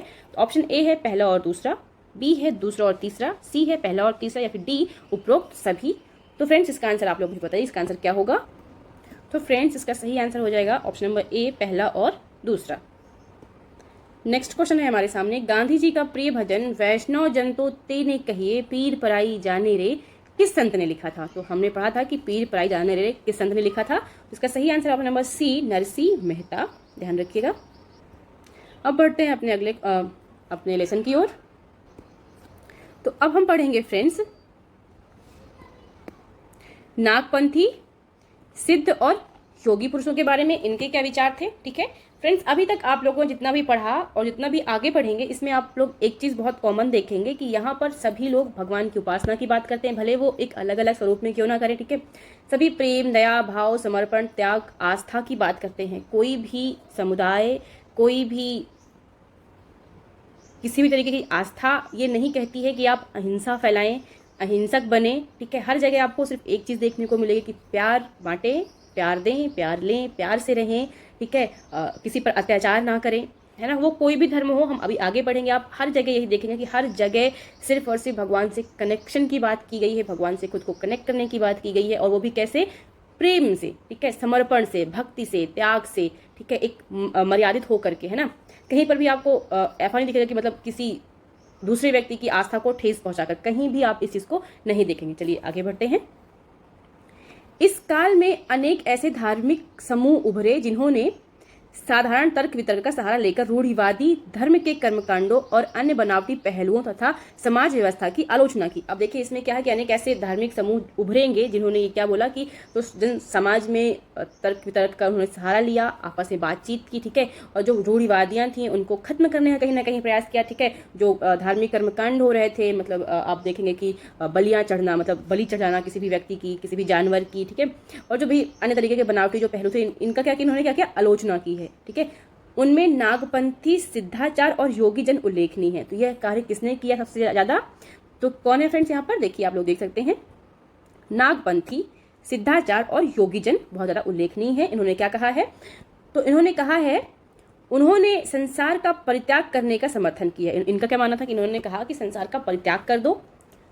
उनके विचार से निराकार परम सत्य का चिंतन मनन और उसके साथ एक हो जाने की अनुभूति ही क्या है? मोक्ष है। मतलब इनका मानना था कि उनके जो विचार से, मतलब आप जो विचार से निराकार यानी भगवान की परम सत्य का चिंतन मनन और उनके साथ एक हो जाना यानी कि इकट्ठा हो जाना ही क्या है? मोक्ष की अनुभूति को प्राप्त करना है। ध्यान रखिए, क्या है? मोक्ष की अनुभूति को प्राप्त करना है, यानी कि आपको संसार की मोह माया को त्याग देना है, भगवान पे लीन रहना है, उन्हीं का चिंतन मनन करना है। ठीक है, वही क्या है? आपके लिए मोक्ष की प्राप्ति का एक मार्ग होगा। इसके लिए उन्होंने योगासन, अब किस तरीके से करना है तो वो देखिए, इसके उन्होंने क्या बोला यहाँ पे? योगासन, प्राणायाम और चिंतन मनन जैसी क्रियाओं के माध्यम से मन एवं शरीर को कठोर प्रशिक्षण देने की आवश्यकता पर बल दिया है। यानी कि इनका कहना है कि खूब योग करो, खूब प्राणायाम करो और चिंतन करो, सोचो, मनन करो, अपने आप को समझो, संसार को समझो। ठीक है, यहाँ पर ये इस चीज पर फोकस कर रहे हैं। ठीक है, ये तो फ्रेंड्स जो ये समूह जो थे, ये समूह खास तौर पर नीची कही जाने वाली जातियों में बहुत लोकप्रिय हुए। ठीक है, अब जो समूह थे वो किस जाति में बहुत फेमस हुए? तो नीची जाति में बहुत फेमस हो गए। उनके द्वारा की गई रूढ़िवादी धर्म की आलोचना ने भक्ति मार्गी धर्म के लिए आधार तैयार किया। ठीक है, ध्यान रखिएगा कि जो भी रूढ़िवादी जो धर्म था उसको हटाना ही, जब किसी भी ऐसे व्यक्ति के पास हम जाएंगे जिस पर अत्याचार हो रहा हो, ठीक है, उसको हम प्रोटेक्ट करेंगे। और उस टाइम पर अत्याचार किस पे हो रहा था? तो नीची जातियों पर बहुत ज्यादा अत्याचार हो रहा था। तो यहाँ पर देखिए इन्होंने क्या बोला है, आप पढ़िए कि इन्होंने सभी, ये देखिए यहाँ पर आप लोग पढ़िए कि साधारण तर्क वितर्क के माध्यम से रूढ़िवादी धर्म के कर्मकांडों और अन्य बनावटी पहलू तथा समाज व्यवस्था की उन्होंने क्या की है? आलोचना की है। ठीक है, यही एक बहुत बड़ा कारण बनेगा जहाँ पर यहाँ पर जो नीची जातियाँ हैं वो इनसे कनेक्ट हो पाएंगी, जुड़ पाएंगी। ठीक है, तो इसी माध्यम से रूढ़िवादी धर्म की आलोचना ने भक्ति मार्गी धर्म के लिए आधार तैयार कर दिया। ठीक है, जो आगे चलकर उत्तरी भारत में लोकप्रिय हो गया। और ये सबसे ज्यादा कहाँ लोकप्रिय हुआ? तो ये सबसे ज्यादा लोकप्रिय हुआ उत्तरी भारत में। अब हम देखेंगे फ्रेंड्स इस्लाम और सूफी मत। अब इस्लाम क्या कहता है, ठीक है, इस्लाम धर्म में क्या कहते हैं, इस्लाम धर्म में क्या कहता है, सूफी मत क्या है, हम ये सब देखेंगे। आगे चलते देखते हैं। संतों और सूफियों में बहुत अधिक समानता थी। ठीक है, यानी संत और सूफी एकदम समान थे, यानी कि मैक्सिमम समानता थी। थोड़ी बहुत जो डिफरेंसेस थे वो एक अलग बात है। यहाँ तक कि यह भी माना जाता है कि उन्होंने आपस में कई विचारों का आदान प्रदान किया और उन्हें अपनाया। सूफी मुसलमान रहस्यवादी थे। अब देखिए पूछता है कि सूफी मुसलमान क्या थे, तो ये कहते रहस्यवादी थे। वे धर्म के बाहरी आडंबरों को अस्वीकार करते हुए ईश्वर के प्रति प्रेम और भक्ति तथा सभी मनुष्यों के प्रति दया भाव रखने पर बल देते हैं। ठीक है, यानी कि ये कहते हैं कि वे जो भी दिखावा है वो सब एक आडंबर है, उसे दूर रखो और भगवान के प्रति प्रेम रखो, भक्ति रखो और सभी मनुष्यों के प्रति क्या है, दया भाव की भावना पर बल देते हैं। ओके, इस्लाम। अब बात करते हैं इस्लाम की। अभी हमने यहाँ पर सूफी संतों की बात कर ली। ठीक है, अब हम बात करते हैं इस्लाम की। इस्लाम ने एकेश्वरवाद यानी कि अल्लाह के प्रति पूर्ण समर्पण का दृढ़ता से प्रचार किया है। तो इस्लाम में क्या है, एकेश्वरवाद यानी कि एक ही भगवान। ठीक है, एक ही भगवान यानी अल्लाह। ठीक है, अल्लाह के प्रति क्या किया इन्होंने, पूर्ण समर्पण का प्रचार किया, यानी कि कोई भगवान नहीं, किसी की पूजा नहीं, सिर्फ एक आदर्श ईश्वर की पूजा करना है जिसका उन्होंने नाम क्या रखा है, अल्लाह। ओके, 8वीं और 9वीं शताब्दी में धार्मिक विद्वानों ने पवित्र कानून, सरिया और इस्लामिक धर्मशास्त्र के विभिन्न पहलुओं को विकसित किया। तब 8वीं और 9वीं शताब्दी में धार्मिक विद्वानों ने पवित्र कानून, जिसका नाम क्या था, सरिया। इनका एक कानून है जिसे क्या कहते हैं, सरिया। ध्यान रखिएगा, क्या नाम है इसका, सरिया। और ठीक है, पवित्र कानून क्या है इनका, सरिया। और इस्लामिक धर्मशास्त्र के विभिन्न पहलुओं को विकसित किया, यानी कि इन्होंने अपना एक कानून बनाया जिसका नाम सरिया है और बाकी के जो इनके इस्लामिक धर्मशास्त्र थे उनको इन्होंने विकसित किया। इस्लाम धीरे धीरे और जटिल होता गया। अब क्या है, अभी यहाँ पर जो स्टार्टिंग का इस्लाम था वो इतना कठोर नहीं था, जटिल नहीं था, लेकिन धीमे धीमे इसमें क्या हुई, जटिलताएं आती गई। ठीक है, जटिल होता गया। जबकि सूफियों ने एक अलग रास्ता दिखाया जो ईश्वर के प्रति व्यक्तिगत समर्पण पर बल दिया। ठीक है, यानी कि अब जो सूफी संत हैं, यहाँ पर देखिए सूफी और इस्लाम की बात हुई, तो सूफी में क्या है कि इन्होंने एक भगवान के प्रति समर्पण की बात की है। ठीक है, और इन्होंने अपना एक अलग कानून बना लिया। और वहीं पर सूफियों ने क्या किया, सूफियों ने एक अलग रास्ता देखा जो ईश्वर के प्रति व्यक्तिगत समर्पण पर बल दिया। ठीक है, यानी कि आपको ईश्वर के प्रति खुद को समर्पित करना है। ठीक है, सूफी लोगों ने मुस्लिम धार्मिक विद्वानों द्वारा निर्धारित विशुद्ध कर्मकांड और आचार संहिता को बहुत कुछ अस्वीकार कर दिया है। तो जब सूफी लोग जो थे उन्होंने क्या किया है कि बहुत हद तक अस्वीकार किया है, पूरा नहीं किया, ये चीज ध्यान रखिएगा। तो सूफी लोगों ने मुस्लिम धार्मिक विद्वानों द्वारा निर्धारित विशुद्ध कर्मकांड, यहाँ पर जो ये इस्लामिक धर्मशास्त्रों के जो अनुसार बनाया गया था, इन्होंने जो यहाँ पर जो कर्मकांड है, कर्मकांड और आचार संहिता को बहुत कुछ अस्वीकार कर दिया।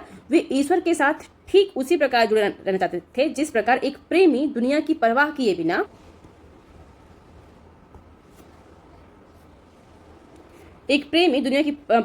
बिना अपनी प्रियतमा के साथ जुड़े रहना चाहता है। यानी कि यहाँ पर देखिए कि यहाँ पर क्या है कि अपने आप को समर्पण की भावना है कि मतलब अगर एक जिस प्रकार एक प्रेमी अपनी प्रेमिका से या फिर एक प्रेमिका अपने प्रेमी से दुनिया की परवाह किए बिना कनेक्ट रहती है, वहां पर उसी का एक यहाँ पर उन्होंने क्या एग्जाम्पल दिया है। ठीक है, संत कवियों की तरह सूफी लोग भी अपनी भावनाओं को व्यक्त करने के लिए काव्य रचना किया करते थे। यानी कि सूफी लोग भी क्या करते थे, काव्य रचना, काव्यों का निर्माण करते थे, काव्यों की रचना करते थे, उन्हें गाते थे। ठीक है, देखते हैं, गद्य में एक विस्तृत साहित्य तथा कई किस्से कहानियां इन सूफी संतों के इर्द गिर्द विकसित हुई हैं। ठीक है, यानी कि लोग लिखते थे, यानी कि किस्से कहानियां करते थे। ओके, मध्य एशिया के महान सूफी संतों में गज्जाली, रूमी और शादी के नाम उल्लेखनीय हैं। अब देखिए सूफी जो महान सूफी संत थे उनके नाम भी आपको याद रखने होंगे फ्रेंड्स। तो देखिए इनके नाम क्या है, गंजाली, रूमी और शादी के नाम जो है बहुत उल्लेखनीय है। नामपंथियों, सिद्धों और योगियों की तरह सूफी भी यही मानते थे कि दुनिया के प्रति अलग नजरिया अपनाने के लिए एक दिल को सिखाया पढ़ाया जा सकता है। ठीक है, यानी कि इनका कहना था कि दुनिया के प्रति जैसे नागपंथी थे, ठीक है, सिद्धों और योगियों की तरह सूफी भी है, जो सिद्ध लोग हैं, जो योगी हैं, जो नागपंथी हैं, इन सब का क्या माना था कि दुनिया के प्रति अलग नजरिया अपनाने के लिए, जैसा सब देखते हैं वैसा ना देखने के लिए, एक अलग तरीके से संसार को देखने के लिए, ठीक है, दिल को सिखाया या पढ़ाया जा सकता है। यानी कि अपने आप को पहले सिखाना पढ़ाना पड़ता है, अपने आप को समझना पड़ता है, इसके बाद चीजें आगे बढ़ती हैं।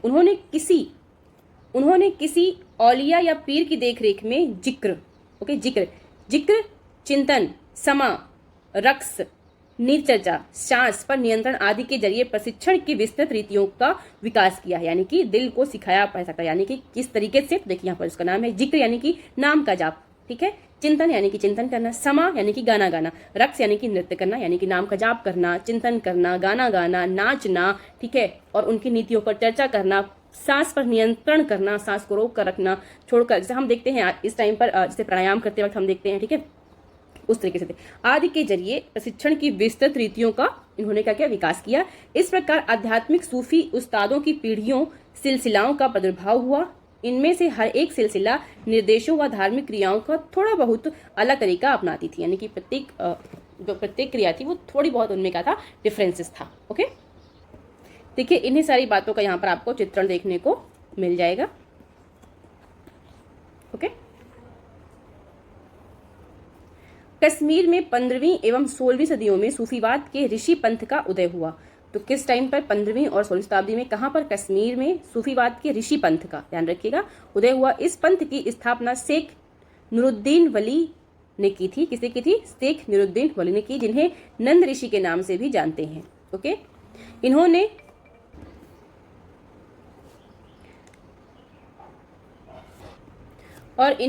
कश्मीर के लोगों के जीवन पर गहरा प्रभाव भी डाला है। ऋषि संतों को समर्पित कई स्मारक कश्मीर के कई भागों में पाए जाते हैं। 11वीं शताब्दी से अनेक सूफी जन मध्य एशिया से आकर हिंदुस्तान में बसने लगे थे। दिल्ली सल्तनत, जिसको हम अध्याय 3 में पढ़ चुके हैं, दिल्ली सल्तनत की स्थापना के साथ यह प्रक्रिया उस समय और भी मजबूत हो गई जब उपमहाद्वीप में सर्वत्र बड़े बड़े अनेक सूफी केंद्र विकसित हो गए। चिश्ती सिलसिला इन सभी सिलसिलों में सबसे अधिक प्रभावशाली था। इनमें औलियाओं की एक लंबी परंपरा थी, जैसे अजमेर के ख्वाजा मोइनुद्दीन चिश्ती, ठीक है, इनका नाम बहुत इंपॉर्टेंट है, अक्सर एग्जाम में आता रहता है, ठीक है। दिल्ली के कुतुबुद्दीन बख्तियार काकी, पंजाब के बाबा फरीद, दिल्ली के ख्वाजा निजामुद्दीन औलिया और गुलबर्ग के बंदानवाज गिशुद्दराज।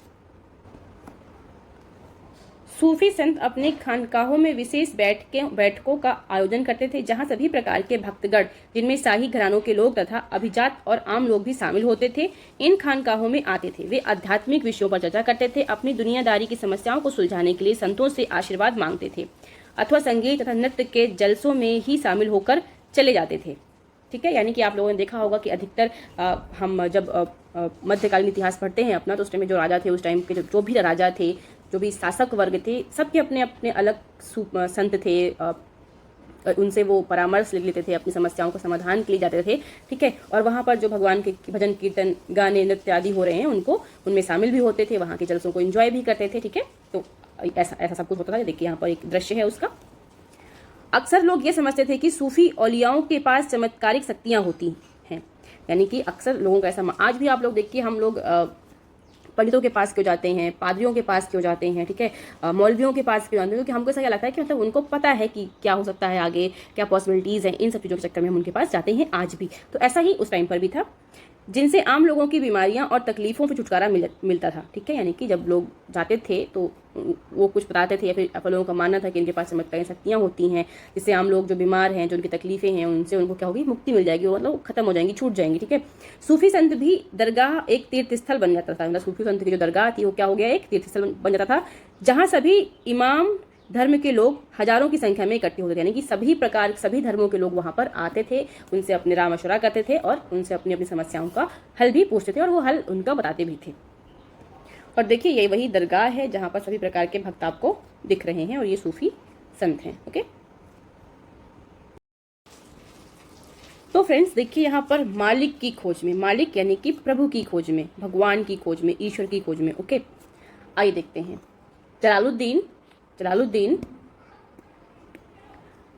जलालुद्दीन रूमी 13वीं सदी का महान सूफी शायर था। जलालुद्दीन रूमी था, वो क्या था, 13वीं शताब्दी का महान सूफी शायर था। वह ईरान का रहने वाला था। उसने फारसी में काव्य रचना की। उसकी जो कृति है, कृति का एक उदाहरण यहाँ पर दिया गया है, आइए उसको देखते हैं। तो जलालुद्दीन रूमी कहता है कि वह ईसाइयों की सूली पर नहीं था, ठीक है, वह ईसाइयों की सूली पर नहीं था। मैं हिंदू मंदिरों में गया, वहां भी उसका कोई नामो निशान नहीं था, ठीक है। यानी कि वो ईसाइयों की सूली पर भी नहीं था। मैं मंदिर भी गया, वहां पर भी उसका कोई नामो निशान नहीं था। न तो वह ऊंचाइयों में मिला, ना ही खाइयों में मिला। मैं मक्का के काबा भी गया, यानी कि वह मक्का भी गया, मक्का के काबा भी गया, वहां पर भी उसे वह नहीं मिला। वह कौन? भगवान नहीं मिले, यानी कि मालिक नहीं मिले। ठीक है, वह वहां नहीं था, वह काबा में भी नहीं था। मैंने उसके बारे में दार्शनिक एविसेन्ना से पूछा, वह एविसेन्ना की पहुंच से भी परे था। फिर मैंने अपने दिल में झांका, यही उसकी जगह थी। मैंने उसे पाया और जो वह है वह और कहीं नहीं था, सिर्फ और सिर्फ मेरे दिल में था। यानी कि मेरे प्रभु, मेरे भगवान, मेरे मालिक, मेरे ईश्वर, मेरे अल्लाह कहाँ है? सिर्फ और सिर्फ मेरे दिल में है। वो ना तो मंदिर में है, ना मस्जिद में है, ना ईसाइयों की सूली पर है, मक्का मदीना ऊंचाई चढ़ाई खाई कहीं नहीं है। वो कहाँ है? सिर्फ और सिर्फ मेरे दिल पर है। ऐसा जलालुद्दीन रूमी ने कहा है, जो क्या था? एक सूफी शायर था। तो ध्यान रखिएगा। अब आगे बढ़ते हैं। अब आइए देखते हैं कि उत्तर भारत में धार्मिक बदलाव किस तरीके से हो रहे थे। ठीक है, तो हम पढ़ेंगे उत्तर भारत में हो रहे धार्मिक बदलावों को, यहाँ पर कौन कौन से चेंजेस आ रहे थे, अब हम वो देखेंगे। 13वीं सदी के बाद उत्तरी भारत में भक्ति आंदोलन की एक नई लहर आई। यह एक ऐसा युग था जब इस्लाम, ब्राह्मणवादी, हिंदू धर्म, सूफी मत, भक्ति की विभिन्न धाराओं ने और नागपंथियों, सिद्धों तथा योगियों ने परस्पर एक दूसरे को प्रभावित किया। यानी कि ये एक ऐसा टाइम था कि कहीं किसी से कंपटीशन नहीं था, सब एक दूसरे को प्रभावित कर रहे थे। ठीक है, सब ने एक दूसरे को क्या क्या प्रभावित किया। ठीक है, हमने देखा कि नए नगरों और राज्यों का उद्भव हो रहा था, जैसा कि हम पढ़ के आए हैं अभी। ठीक है, और लोग अपने लिए नए नए व्यवसाय और नई नई भूमिकाएं खोज रहे थे। ठीक है, यानी कि लोग नई नई अपने लिए व्यवसाय ढूंढ रहे हैं, अपने काम ढूंढ रहे हैं।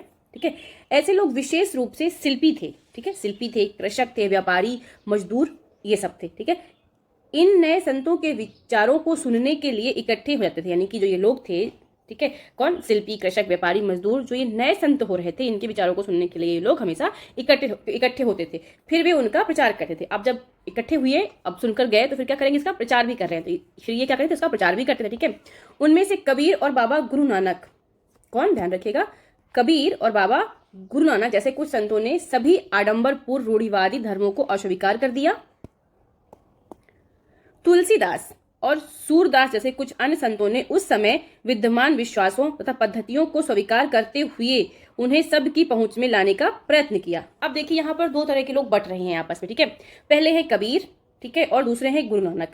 ये क्या कह रहे हैं कि सभी तरह के जो आडंबरपूर्ण रूढ़िवादी धर्मों को इन्होंने क्या किया? अस्वीकार किया, ये नहीं मानते हैं। वहीं अगर आप दूसरी ओर देखें, तुलसीदास और सूरदास जो हैं, इन्होंने क्या किया? उस समय विद्यमान विश्वासों तथा पद्धतियों को स्वीकार करते हुए उन्हें सबको पहुंचाने की कोशिश की। ठीक है, तुलसीदास ने ईश्वर को राम के रूप में धारण किया। ठीक है, अब तुलसीदास जी ने क्या किया है? यहाँ पर उन्होंने ईश्वर यानी कि अपने भगवान को राम के रूप में सबके समक्ष लेकर आए हैं, जिसे हम भगवान राम के रूप में पूजते भी हैं आज।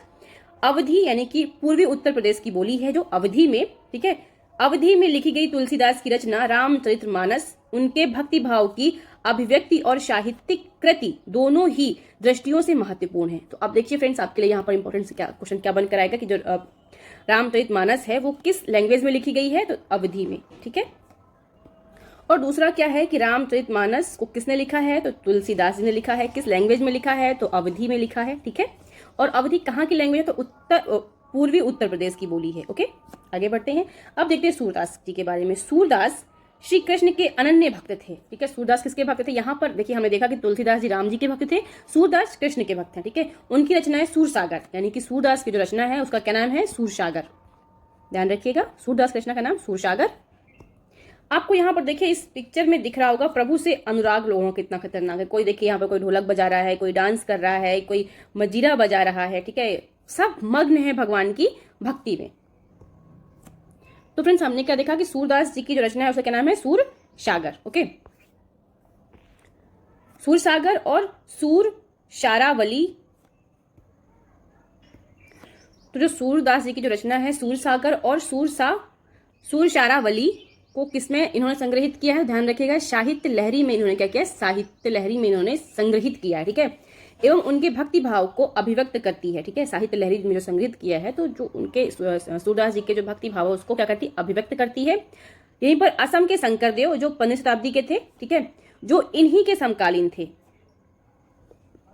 यानी कि सूरदास जी के। ओके, विष्णु की भक्ति पर बल दिया है। तो जो असम के शंकरदेव हैं, इन्होंने किसकी भक्ति पर बल दिया है? तो विष्णु की भक्ति पर इन्होंने अधिक बल दिया और असमिया भाषा में कविताएं तथा नाटक लिखे हैं। ठीक है, किसने? शंकर देव जी ने, ठीक है, उन्होंने ही नाम घर, देखिए ये इंपॉर्टेंट वाला, नाम घर यानी कि कविता पाठ और प्रार्थना गृह स्थापित करने की पद्धति चलाई जो आज तक चल रही है, यानी कि मंदिर, ठीक है। इस घरों में जो छोटे मंदिर होते हैं, इस परंपरा में दादू दयाल, रविदास और मीराबाई जैसे संत भी शामिल थे। मीराबाई एक राजपूत राजकुमारी थी जिनका विवाह 16वीं शताब्दी में मेवाड़ के एक राजसी घराने में हुआ था। मीराबाई रविदास जो अस्पृश्य जाति के माने जाते थे की अनुयायी बन गई। तो जो मीराबाई थी एक राजकुमारी थी, ठीक है, और ये जो मीराबाई थी ये रविदास की इनके गुरु जो थे, उन्होंने मीराबाई ने अपने गुरु के रूप में किसे स्वीकार किया, तो रविदास को स्वीकार किया, ठीक है। अब रविदास कौन थे, तो रविदास जो थे अस्पृश्य जाति के अनुयायी थे, ठीक है। तो मीराबाई के गुरु कौन थे, रविदास थे, और रविदास अस्पृश्य थे, ध्यान रखिएगा। वे कृष्ण के प्रति समर्पित थी, यानी कि मीराबाई कृष्ण के प्रति बहुत समर्पित थी, और उन्होंने अपने गहरे भक्ति भाव को कई भजनों में अभिव्यक्त किया है। हम अधिकतर उनके भजनों को सुनते रहते हैं, जानते हैं, और मीराबाई के बारे में भी अधिक ज्ञान रखते हैं, मतलब हमको उनके बारे में जानकारी है। शंकर देव की भक्ति का सार एक शरण नाम धर्म, एक सर्वोच्च सत्ता के प्रति समर्पण के नाम से जाना गया है, ठीक है। अब ध्यान रखिएगा, यहाँ पर शंकर देव की शिक्षाएं भगवत गीता तथा भागवत पुराण पर आधारित है। शंकर देव की जो शिक्षाएं हैं वो किस पर आधारित है, तो भगवत गीता और भागवत पुराण पर आधारित है। उन्होंने ज्ञान के प्रसार के लिए सत्र या मठों की स्थापना को प्रोत्साहित किया है। तो अब देखिए पूछ सकता है कि ज्ञान के प्रसार के लिए जो शंकर देव थे उन्होंने किसी प्रोत्साहित किया है, तो मठों की स्थापना को उन्होंने बहुत प्रोत्साहित किया है। उनकी प्रमुख रचना में कीर्तन घोष शामिल है। तो शंकर देव की प्रमुख रचना कौन सी है, तो कीर्तन घोष, ध्यान रखिएगा, ओके। अब देखिए ये मैप जो है आपको बहुत हेल्प करेगा चीजों को याद रखने में, ठीक है। तो देखिए जो ये क्षेत्र है तो बाबा गुरु नानक जी का पूरा क्षेत्र है, ओके, ठीक है। इनकी टाइमिंग क्या है, तो 15-16 शताब्दी की टाइमिंग है, ठीक है। राजस्थान का जो एरिया है उसमें दादू हैं, ठीक है, मीराबाई हैं, ठीक है, और गुजरात के टाइम पे नरसिंह मेहता, ठीक। और यहाँ पे देखिए उत्तर प्रदेश में सूरदास 16 शताब्दी में, फिर रामानंद, फिर कबीरदास जी आते हैं, फिर रैदास आते हैं, फिर वल्लभाचार्य आते हैं, फिर तुलसीदास जी आते हैं। उत्तर प्रदेश मध्य प्रदेश के आसपास के सारे एरियाज में, ठीक है। फिर महाराष्ट्र में एकनाथ 16 शताब्दी में, तुकाराम 16 शताब्दी में, नामदेव 13वीं-14वीं शताब्दी में, ठीक है। बसवन्ना है 12वीं शताब्दी में, यहाँ तक आ जाते हैं, ठीक है, कर्नाटक के आसपास। आप यहाँ पर तमिलनाडु में देखिए, तमिलनाडु देखिए पड़िक्कु सागर 9वीं शताब्दी में, रामानुज 11वीं और 12वीं में, नम्मालवार 9वीं शताब्दी में, ठीक है। रामदास 7वीं शताब्दी में, यहाँ पर उन्होंने अपनी भक्ति मार्ग को बहुत प्रसारित किया है, ठीक है। इसके बाद यहाँ पर चैतन्य देव देखने को आपको मिल जाएंगे उड़ीसा के आसपास, पश्चिम बंगाल के आसपास, यानी कि आप हर जगह आप पूरे भारत को देखें तो आपको समझ में आया कि किस तरीके से किन शताब्दियों के आसपास भक्ति का प्रचार प्रसार हो रहा था, ओके। यहाँ आपको शंकर देव देखने को मिल जाएंगे। अब आगे देखते हैं फ्रेंड्स। हाँ, तो यहाँ पर क्या देखा हमने कि ठीक, रविदास जी को देखा हमने। अब ओके, हाँ, अब देखिए उनके गीतों ने उच्च जातियों के रीतियों नियमों को खुली चुनौती दी तथा ये गीत राजस्थान व गुजरात के जनसाधारण में बहुत लोकप्रिय हुई है। यानी कि यहाँ पर हम किसकी बात कर रहे हैं, मीराबाई की बात कर रहे हैं। उन्होंने उनके जो गीत थे उन गीतों ने जो ऊंची जातियों के जो लोग थे उनको बहुत ठेस पहुंचाया, एक तरीके से कह सकते हैं, यानी कि उनको चुनौती दे दी, ठीक है। और ये गीत राजस्थान गुजरात के जनसाधारण में बहुत लोकप्रिय हुए, ठीक। इन संतों में से अधिकांश का विशिष्ट अभिलक्षण यह है कि इनकी कृतियां क्षेत्रीय भाषा में रची गईं और इन्हें आसानी से गाया जा सकता था, ठीक है। यानी कि इनकी सबसे अच्छी बात ये थी कि जो इन्होंने लिखा है वो एक क्षेत्रीय भाषा में लिखा है, ठीक है, तो जिसे लोग पढ़ सकते हैं, जिसे लोग गा सकते हैं, जिसे लोग समझ सकते हैं, ओके। इसीलिए ये बेहद लोकप्रिय हुई और पीढ़ी दर पीढ़ी मौखिक रूप से चलती रही, ठीक है। यानी कि एक पीढ़ी दूसरी पीढ़ी ये मौखिक रूप से ही ट्रांसफर होती रह गई। प्रायः इन गीतों के प्रसारण में सर्वाधिक निर्धन, ठीक है, सर्वाधिक वंचित समुदाय और महिलाओं की भूमिका रही है। प्रसारण की इस प्रक्रिया में ये सभी लोग अक्सर अपने अनुभव भी जोड़ देते थे। इस तरह आज मिलने वाली गीत संतों की रचनाएं तो हैं ही, साथ साथ उन पीढ़ियों के लोगों की रचनाएं मानी जा सकती हैं जो उन्हें गाया करते थे। वे हमारी जीती जागती जन संस्कृति का अंग बन गई। यानी कि जैसे मान लीजिए कि किसी भी संत ने किसी गाने को गाया, फिर वो एक व्यक्ति से दूसरे व्यक्ति में ट्रांसफर हुआ, वो मौखिक रूप से, ठीक है। तो उसमें किसी ने कुछ थोड़ा सा ऐड ऑन किया, फिर किसी ने कुछ थोड़ा सा और ऐड ऑन कर दिया, तो इस तरीके से वो हल्का हल्का जा करके मतलब बदल गया है। तो उन्हीं का गाया हुआ, लेकिन वो हल्का हल्का जा करके चेंज हो गया है। तो वही बात यहाँ पर है कि मतलब ये चीजें धीरे धीरे चेंज हो गई हैं और अब ये क्या है, हमारी संस्कृति का अंग बन गई हैं। वही गाना जो चेंज अब उस पैटर्न में तो हमको मिलेंगे जो उन्होंने गाया, क्योंकि वो लिखा नहीं है कहीं पर, राइट। या फिर लिखा भी है तो आज प्रत्येक व्यक्ति प्रत्येक गाने को अलग अलग तरीके से गाता है। भक्ति संतों का एक महत्वपूर्ण योगदान संगीत के विकास में था। बंगाल के जयदेव ने संस्कृत में गीत गोविंद की रचना की, जिसमें हर गीत एक विशेष राग और ताल में रचित है। ठीक है, किसने किया है? तो जयदेव ने, ध्यान रखिएगा। ओके, उनका शीर्षक क्या है? तो गीत गोविंद की रचना की है। संगीत पर इन संतों का एक महत्वपूर्ण प्रभाव भजन, कीर्तन और अभंग का प्रयोग था। इन गीतों ने जो भावनात्मक अनुभवों पर बल देते हैं, जनमानस को ज्यादा आकर्षित करते हैं। ठीक है, जिस तरीके से उन्होंने गाया है, जिस लय को उन्होंने पकड़ा है, जिस प्रकार लोगों के इमोशंस को उन्होंने पकड़ा है, लोगों को समझा है, वो बहुत ज्यादा लोगों को आकर्षित करते हैं अपनी बात। मतलब आप खुद सोचो कि किसी को आपको अपनी बात मनवानी है या किसी को आपको समझाना है, तो व्यक्ति तभी समझेगा ना जब आप उसको कन्विंस कर पाओगे, या फिर जब आप उसके मन की बात समझोगे कि इसको क्या चाहिए, है ना, तभी इसलिए पॉसिबल हो पाती हैं। अब देखिए यहाँ पर एक राणा के राजमहल से परे एक गीत है, आप लोग पढ़ लीजिएगा। ठीक है, आगे बढ़ते हैं। अब हम देखेंगे कबीरदास जी को नजदीक से एक नजर में। कबीर संभवतः 15वीं 16वीं सदी में हुए थे। वे एक अत्यधिक प्रभावशाली संत थे। उनका पालन पोषण बनारस में या उसके आसपास के एक मुसलमान जुलाहा यानी बुनकर परिवार में हुआ था। उनके जीवन के बारे में हमारे पास बहुत कम विश्वसनीय जानकारी है। हमें उनके विचारों की जानकारी उनकी साखियों और पदों के विशाल संग्रहण से मिलता है, जिनके बारे में यह कहा जा सकता है कि इनकी रचना तो कबीर ने की थी, परंतु ये घुमंतु भजन गायकों द्वारा गाए जाते थे। इनमें से कुछ भजन गुरु ग्रंथ साहब पंचवाड़ी बीजक में संग्रहित एवं सुरक्षित हैं। यानी कि जो कबीर हैं, इनका जन्म कब हुआ है? तो इनका जन्म 15वीं और 16वीं शताब्दी के आसपास हुआ है। ठीक है, वे एक अत्यधिक प्रभावशाली संत थे। उनका जो पालन पोषण है वो बनारस के आसपास हुआ है। ठीक है, और इनका जो पालन पोषण था या फिर जो इनका परिवार था वो क्या था? मुसलमान जुलाहा यानी बुनकर परिवार में इनका पालन पोषण हुआ है। और जो इनके विचारों की जो जानकारी है वे हमको घुमंतु भजन गायकों से मिलती है। और कुछ जगह जो संग्रहित है वो कहाँ है? तो कुछ भजन जैसे गुरु ग्रंथ साहब में संग्रहित हैं। ठीक है, कुछ पंचवाड़ी में है, कुछ बीजक में सुरक्षित रखे गए हैं, यानी कि उन्हें संग्रहित लिख करके रखा गया है, जिसके माध्यम से आज हम चीजों को जान पाते हैं। अब कबीर भी यहाँ पर देखिए सच्चे प्रभु की खोज कर रहे हैं, इसे भी आप लोग पढ़ लीजिएगा।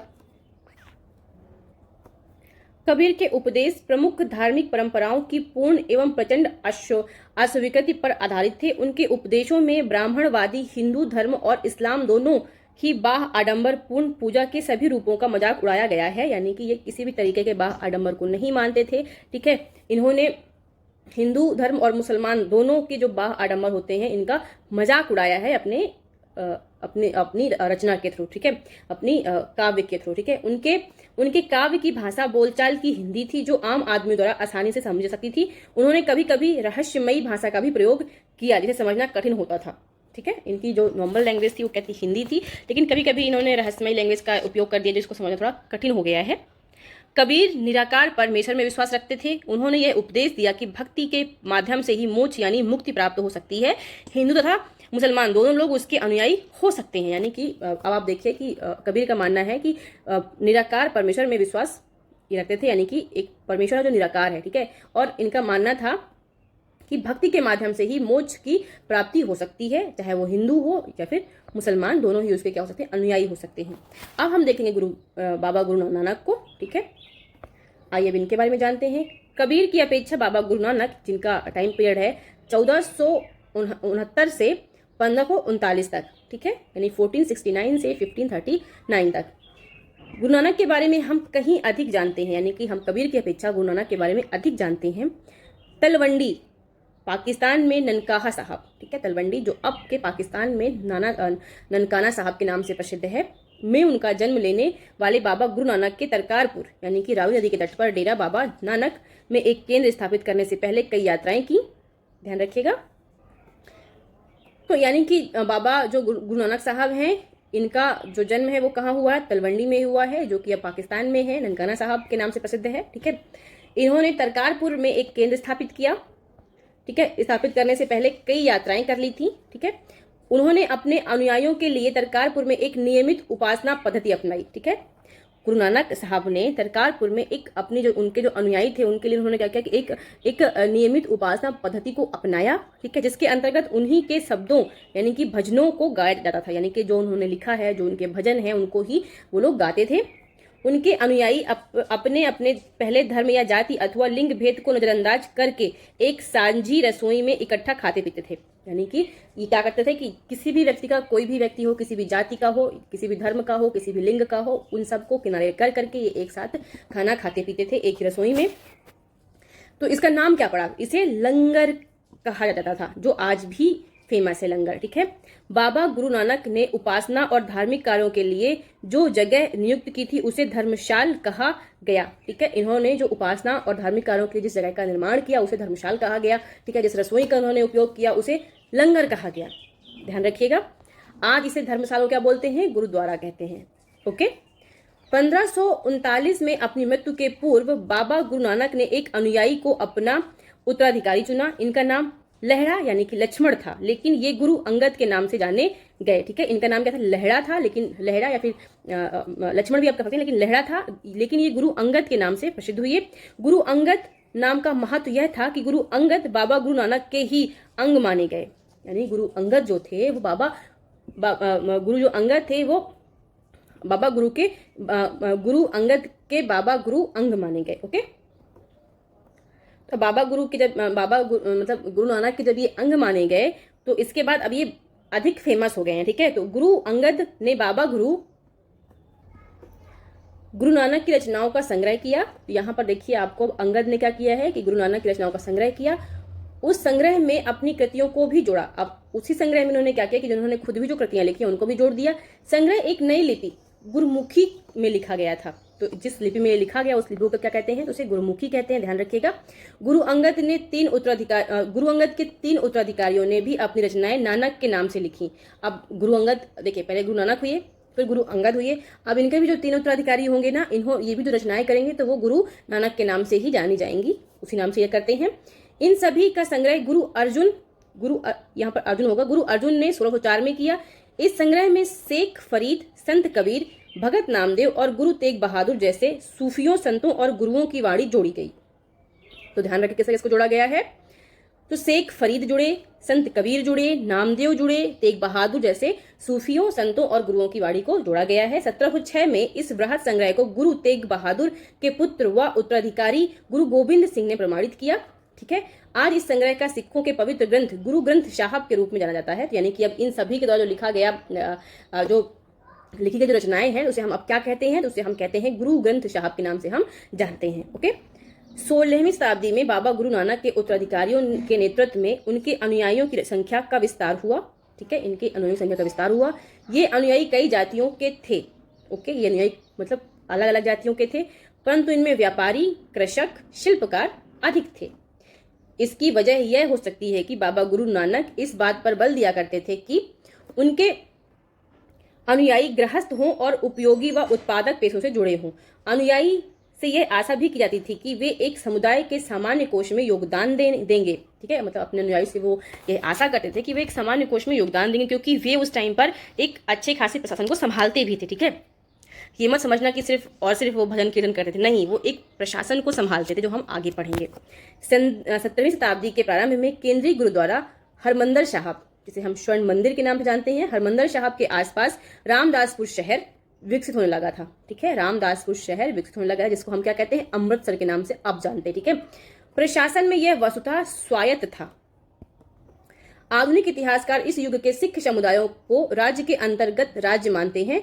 मुगल सम्राट जहांगीर इस समुदाय को एक संभावित खतरा मानता था। यानी कि जो जहांगीर था, मैंने आपसे कहा ना कि ये क्या करते थे? एक अच्छे खासे समुदाय को, एक प्रशासन को चलाते थे। ठीक है, तो जहांगीर जो है वो इस समुदाय को क्या मानते थे? खतरा मानता था। उसने 1606 में गुरु अर्जुन को मृत्युदंड देने का आदेश दिया।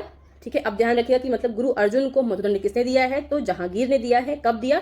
1606 में। 17वीं शताब्दी में सिख आंदोलन का राजनीतिकरण शुरू हो गया था। अब जब इनको यहाँ पर फांसी की सजा दे दी गई है, मृत्युदंड दे दिया गया, तो उसके बाद सिख आंदोलन का राजनीतिकरण शुरू हो गया है, जिसका दूरगामी परिणाम यह हुआ कि 1699 में गुरु गोविंद सिंह ने खालसा की संस्था का निर्माण किया। अब देखिए नेक्स्ट क्वेश्चन आपके सामने बन गया था कि खालसा संस्था का निर्माण किसने किया है, तो गुरु गोविंद सिंह ने। ओके, खालसा पंथ के नाम से जाना जाने वाला सिख समुदाय अब एक राजनीतिक सत्ता बन गया है। ठीक है, जो खालसा पंथ के नाम से चलने वाला जो एक सिख समुदाय था वो क्या बन गया, राजनीतिक सत्ता बन गया। हालांकि पहले भी वो विद्यमान था, ऐसा नहीं था कि नया नवेला था ये। 16वीं और 17वीं शताब्दियों की बदलती हुई ऐतिहासिक परिस्थितियों ने सिख आंदोलन के विकास को प्रभावित किया। शुरू से ही बाबा गुरु नानक ने तो शुरू से ही गुरु नानक के विचारों का सिख आंदोलन पर गहरा प्रभाव पड़ा था। ठीक है, उन्होंने एक ईश्वर की उपासना के महत्व पर जोर दिया। उन्होंने आग्रह किया कि जाति, धर्म अथवा लिंग भेद मुक्ति प्राप्ति के लिए कोई मायने नहीं रखते हैं। तो फ्रेंड्स देखिए, यहाँ से हमको समझ में आता है कि जो गुरु नानक थे उन्होंने किन चीजों पर अधिक जोर दिया था। मतलब एक भगवान की पूजा पर इन्होंने अधिक जोर दिया, यानी कि उन्होंने एक ईश्वर की उपासना का महत्व दिया। ठीक है, और इन्होंने क्या कहा कि जाति, धर्म अथवा लिंग भेद मुक्ति प्राप्ति के लिए कोई मायने नहीं रखते, यानी कि व्यक्ति किसी भी जाति का हो, किसी भी धर्म का हो, किसी भी लिंग का हो, प्रत्येक व्यक्ति मुक्ति को प्राप्त कर सकता है और मुक्ति से धर्म, जाति और लिंग का कोई संबंध नहीं है। उनके लिए मुक्ति किसी निष्क्रिय आनंद की स्थिति नहीं थी, बल्कि सक्रिय जीवन व्यतीत करने के साथ साथ सामाजिक प्रतिबद्धता की निरंतर कोशिश में ही निहित थी। देखिए, ये एक अलग बात हो गई यहाँ पर कि उनके लिए मुक्ति कोई निष्क्रिय आनंद की स्थिति नहीं थी। ठीक है, बल्कि सक्रिय जीवन, मतलब जीवन को जीते हुए, ठीक है, सक्रिय जीवन व्यतीत करने के साथ साथ सामाजिक प्रतिबद्धता की निरंतर कोशिश में ही निहित थी। समाज के लिए ही कुछ बेहतर करने की कोशिश में ही निहित थी। अपने उपदेश के सार को व्यक्त करने के लिए उन्होंने 3 शब्दों का प्रयोग किया। अब ये शब्द भी बहुत इंपॉर्टेंट है, ध्यान रखिएगा।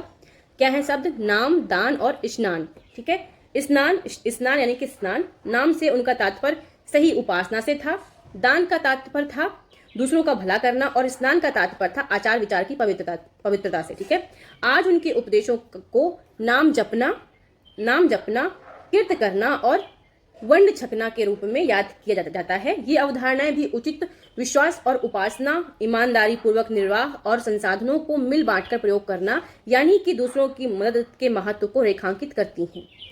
इस तरह बाबा गुरु नानक के समानता के विचारों के सामाजिक राजनीतिक मायने थे। ठीक है, यानी कि जो गुरु नानक के जो समानता के विचार थे उनके मायने क्या थे? सामाजिक राजनीतिक उनके मायने थे।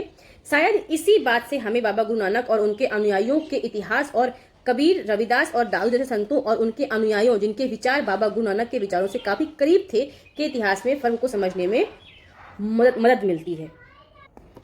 तो फ्रेंड्स चलिए अब कुछ क्वेश्चन सॉल्व करते हैं, देखते हैं कि आपको कितना समझ में आया है और आप अभी तक कितना याद रख पाए हैं। ओके, चलिए स्टार्ट करते हैं। देखिए क्वेश्चन है हमारे सामने फ्रेंड्स, नामपंथी सिद्धचर और योगीजनों के संदर्भ में नीचे दी गई विशेषताओं का सही कूट चुनिए। पहला है इन्होंने संसार का परित्याग करने का समर्थन किया। दूसरा है मोक्ष के लिए इन्होंने योगासन, प्राणायाम और चिंतन मनन जैसी क्रियाओं के माध्यम से मन एवं शरीर को कठोर प्रशिक्षण देने की आवश्यकता पर बल दिया। तीसरा है ये समूह समाज के उच्च वर्गों में बहुत लोकप्रिय हुए। और चौथा है इनके द्वारा की गई रूढ़िवादी धर्म की आलोचना ने भक्ति मार्गी धर्म के लिए आधार तैयार किया है। तो आपके सामने यहाँ पे कथन है। ऑप्शन ए केवल पहला, दूसरा और तीसरा, बी दूसरा, तीसरा, चौथा, सी पहला, दूसरा और चौथा और डी उपरोक्त सभी। देखिए ये कथन तीसरा गलत है। यहाँ पर ये समूह समाज के उच्च वर्गों नहीं जबकि निम्न वर्ग होंगे यहाँ पे। ठीक है, निजी जातियों के लोगों को। तो इसका सही जगह पहला, दूसरा और चौथा, यानी कि ऑप्शन नंबर सी एकदम करेक्ट हो जाएगा।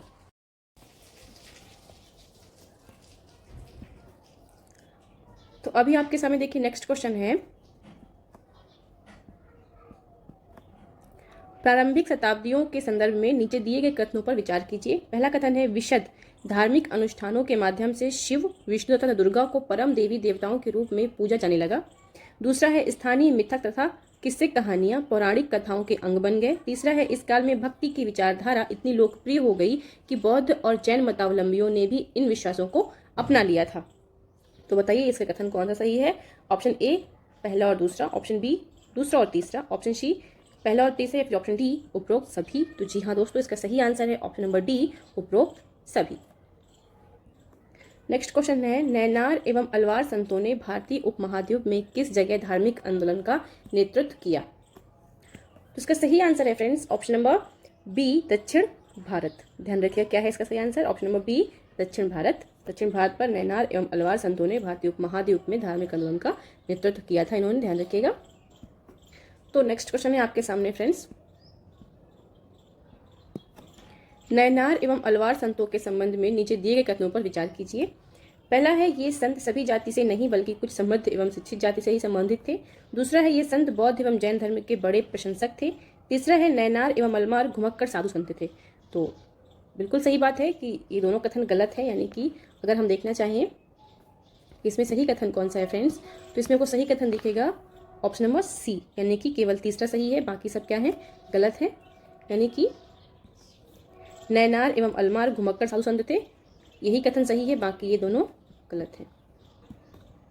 तीसरा है फ्रेंड्स, सूफियों के संदर्भ में निम्न में से कौन सा या कथन सत्य है। तो पहला है, सूफियों और संतों में कोई समानता नहीं थी। दूसरा है, सूफी मुसलमान रहस्यवादी थे। तीसरा है, सूफी लोगों ने मुस्लिम धार्मिक विद्वानों द्वारा निर्धारित कर्मकांड और आचार संहिता की बड़ी दृढ़ता पूर्वक पालन किया। इनमें से कौन सा कथन सही है। तो अब आप लोग पूछते हैं कि इसमें कौन सा कथन सही है फ्रेंड्स। जैसे कि आप सब देख पा रहे हैं, इसमें से कथन सिर्फ और सिर्फ दूसरा सही है, यानी कि सूफी मुसलमान रहस्यवादी थे, ये कथन सही है, बाकी ये और ये दोनों क्या है, गलत है। तो इस प्रकार ऑप्शन नंबर सी एकदम सही हो जाएगा। नेक्स्ट क्वेश्चन है फ्रेंड्स आपके सामने, इस्लाम के अंतर्गत उलेमा कौन थे। ऑप्शन ए धनी व्यापारी, ऑप्शन बी विद्वान, ऑप्शन सी कुलीन वर्ग के लोग, या फिर ऑप्शन डी प्रशासनिक अधिकारी। तो इसका सही आंसर है ऑप्शन बी विद्वान। जो विद्वान थे फ्रेंड्स वो कौन थे, उलेमा। विद्वानों को ही क्या कहते थे, उलेमा कहते थे। नेक्स्ट क्वेश्चन है फ्रेंड्स, 11वीं शताब्दी में सूफी लोग किस क्षेत्र से आकर भारत में बसने लगे। ऑप्शन ए दक्षिण पूर्व एशिया, ऑप्शन बी मध्य एशिया, ऑप्शन सी पश्चिम एशिया, फिर ऑप्शन डी पूर्वी अफ्रीका। तो इसका सही आंसर है फ्रेंड्स ऑप्शन बी मध्य एशिया, यानी कि जो 11वीं शताब्दी में सूफी लोग थे वे मध्य एशिया से आकर भारत में बसने लग गए थे। तो नेक्स्ट क्वेश्चन है फ्रेंड्स आपके सामने, सूफी शब्दावली में खानकाहों का तात्पर्य क्या है। खानकाहो ध्यान से समझिएगा। ऑप्शन ए सूफी संतों का निवास स्थान, ऑप्शन बी एक विशेष प्रकार का वस्त्र, ऑप्शन सी गुरु को देने वाली उपाधि, या फिर ऑप्शन डी पूजा स्थान। तो इसका खानकाहो फ्रेंड्स बताइए, आपको याद होगा शायद। तो इसका सही आंसर है ऑप्शन नंबर ए, सूफी संतों का निवास स्थान को हम क्या कहते हैं, खानकाहो कहते हैं। ओके, अब नेक्स्ट क्वेश्चन आपके सामने फ्रेंड्स, तुलसीदास ने रामचरितमानस की रचना किस भाषा में की थी, मतलब किस भाषा में की है। तो पहला है ब्रजभाषा, दूसरा है संस्कृत, तीसरा है अवधी, या फिर डी मैथिली। इसका सही आंसर है ऑप्शन नंबर सी अवधी। अवधी में रामचरितमानस की रचना की गई है, और किसने की है, तो तुलसीदास जी ने की है, ध्यान रखिएगा। नेक्स्ट है फ्रेंड्स, नीचे दी गई रचनाओं में से कौन सी सूरदास द्वारा रचित है। कौन सी रचना है सूरदास द्वारा रचित है। पहला है सूरसागर, दूसरा है सूरशारावली, तीसरा है साहित्य लहरी। तो ये तीनों यानी कि ऑप्शन सी एकदम सही हो जाएगा, उपरोक्त सभी। और फ्रेंड्स, जो इन्होंने अपनी ग्रंथ की रचना की है वो किस लैंग्वेज में की है, तो इनके ग्रंथ की जो रचना है वो ब्रजभाषा में, ध्यान रखिएगा। ओके, नेक्स्ट क्वेश्चन है फ्रेंड्स आपके सामने, गुरु नानक के उत्तराधिकारी कौन थे। Option A Guru Arjun Dev, option B Guru Tegh Bahadur, option C गुरु रामदास, या फिर ऑप्शन डी गुरु अंगद। इसका सही आंसर है friends option number D, Guru Angad जो थे इनके उत्तराधिकारी थे गुरु नानक जी के, ध्यान रखिएगा। अगला क्वेश्चन है फ्रेंड्स, गुरु ग्रंथ साहिब की रचना किस लिपि में की गई है। तो इसका सही आंसर है इसका सही आंसर है गुरुमुखी में। गुरुमुखी में गुरु ग्रंथ साहिब की रचना की गई है, इसका ऑप्शन नंबर ए एकदम सही हो जाएगा। ओके, नेक्स्ट क्वेश्चन है फ्रेंड्स, नीचे दिए गए कथनों पर विचार करना है। पहला है, गुरु अंगद ने गुरु नानक की रचनाओं का संग्रहण किया और उस संग्रह में अपनी कृतियां जोड़ी, उसे एक नई लिपि गुरुमुखी में लिखा। दूसरा है, गुरु रामदास के 3 उत्तराधिकारियों ने अपनी रचनाएं नानक नाम से की। जी नहीं, ये कथन गलत हो जाएगा, यानी कि ऑप्शन नंबर ए, यानी कि केवल एक जो है ऑप्शन नंबर ए केवल एक सही हो जाएगा। ओके, इसका सही आंसर क्या होगा, option number A. Okay friends, तो पहला कथन सही है। ओके, यहाँ पे क्या पूछ रहा है, कौन सा कथन असत्य है, तो दूसरा कथन जो है वो असत्य है। तो ये इसका सही आंसर क्या हो जाएगा, ऑप्शन नंबर बी सही हो जाएगा, क्योंकि ये कथन असत्य है। यहाँ पर गुरु रामदास ना होकर के गुरु अंगद होगा, ध्यान रखिएगा क्या होगा यहाँ पर, गुरु अंगद। ओके,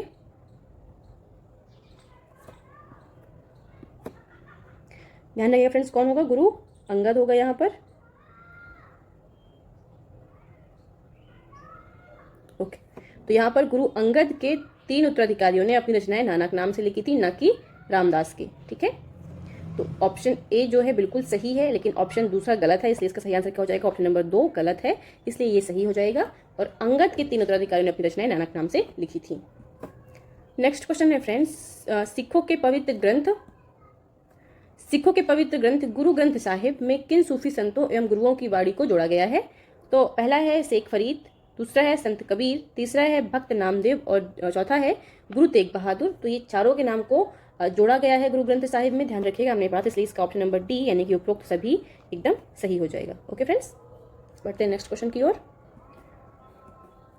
अमृतसर शहर का नाम जिस सरोवर के नाम पर पड़ा है उसका निर्माण किसने किया था? ध्यान रखिएगा, क्वेश्चन फिर से पढ़िए।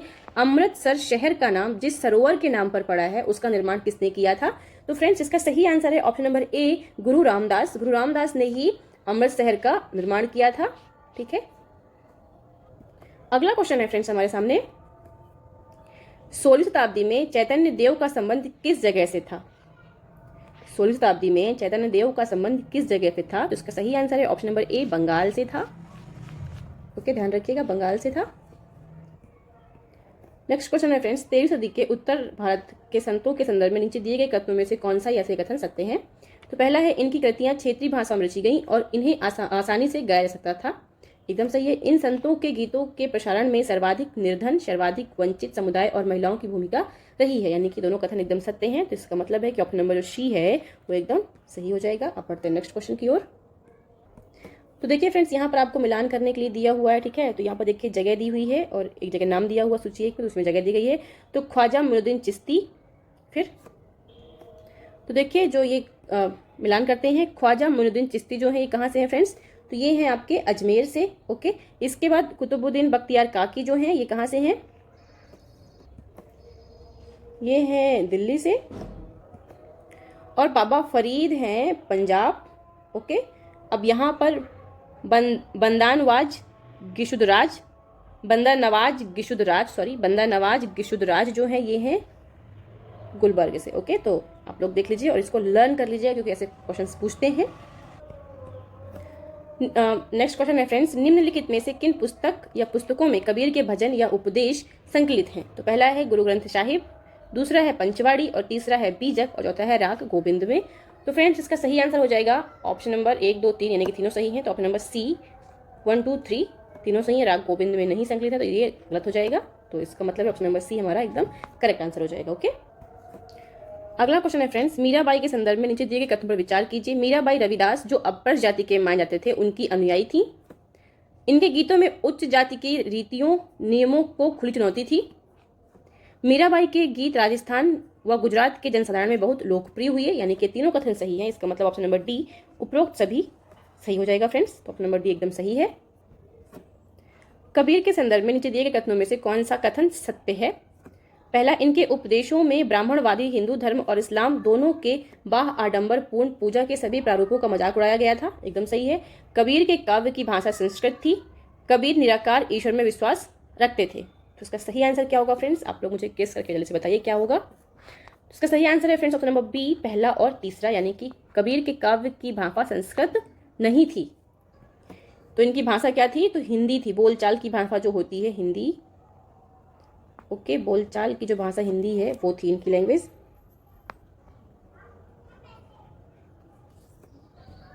अगला क्वेश्चन है फ्रेंड्स, नीचे दिए गए स्थानों में से कौन सा गुरु नानक का जन्म स्थान था? तो option A Amritsar, B Talwandi, C Nanded या फिर डी पटना साहिब। तो इसका सही आंसर है friends option number B Talwandi. Okay,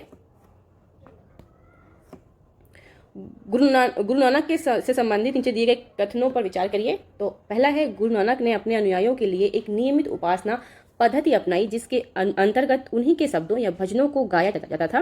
दूसरा है, गुरु नानक के अनुयायी अपने अपने धर्म या जाति अथवा लिंग भेद को नजरअंदाज करके एक सांझी रसोई में इकट्ठे खाते पीते थे। इन्हें ही लंगर कहा गया। निम्नलिखित में से कौन सा कथन सत्य है?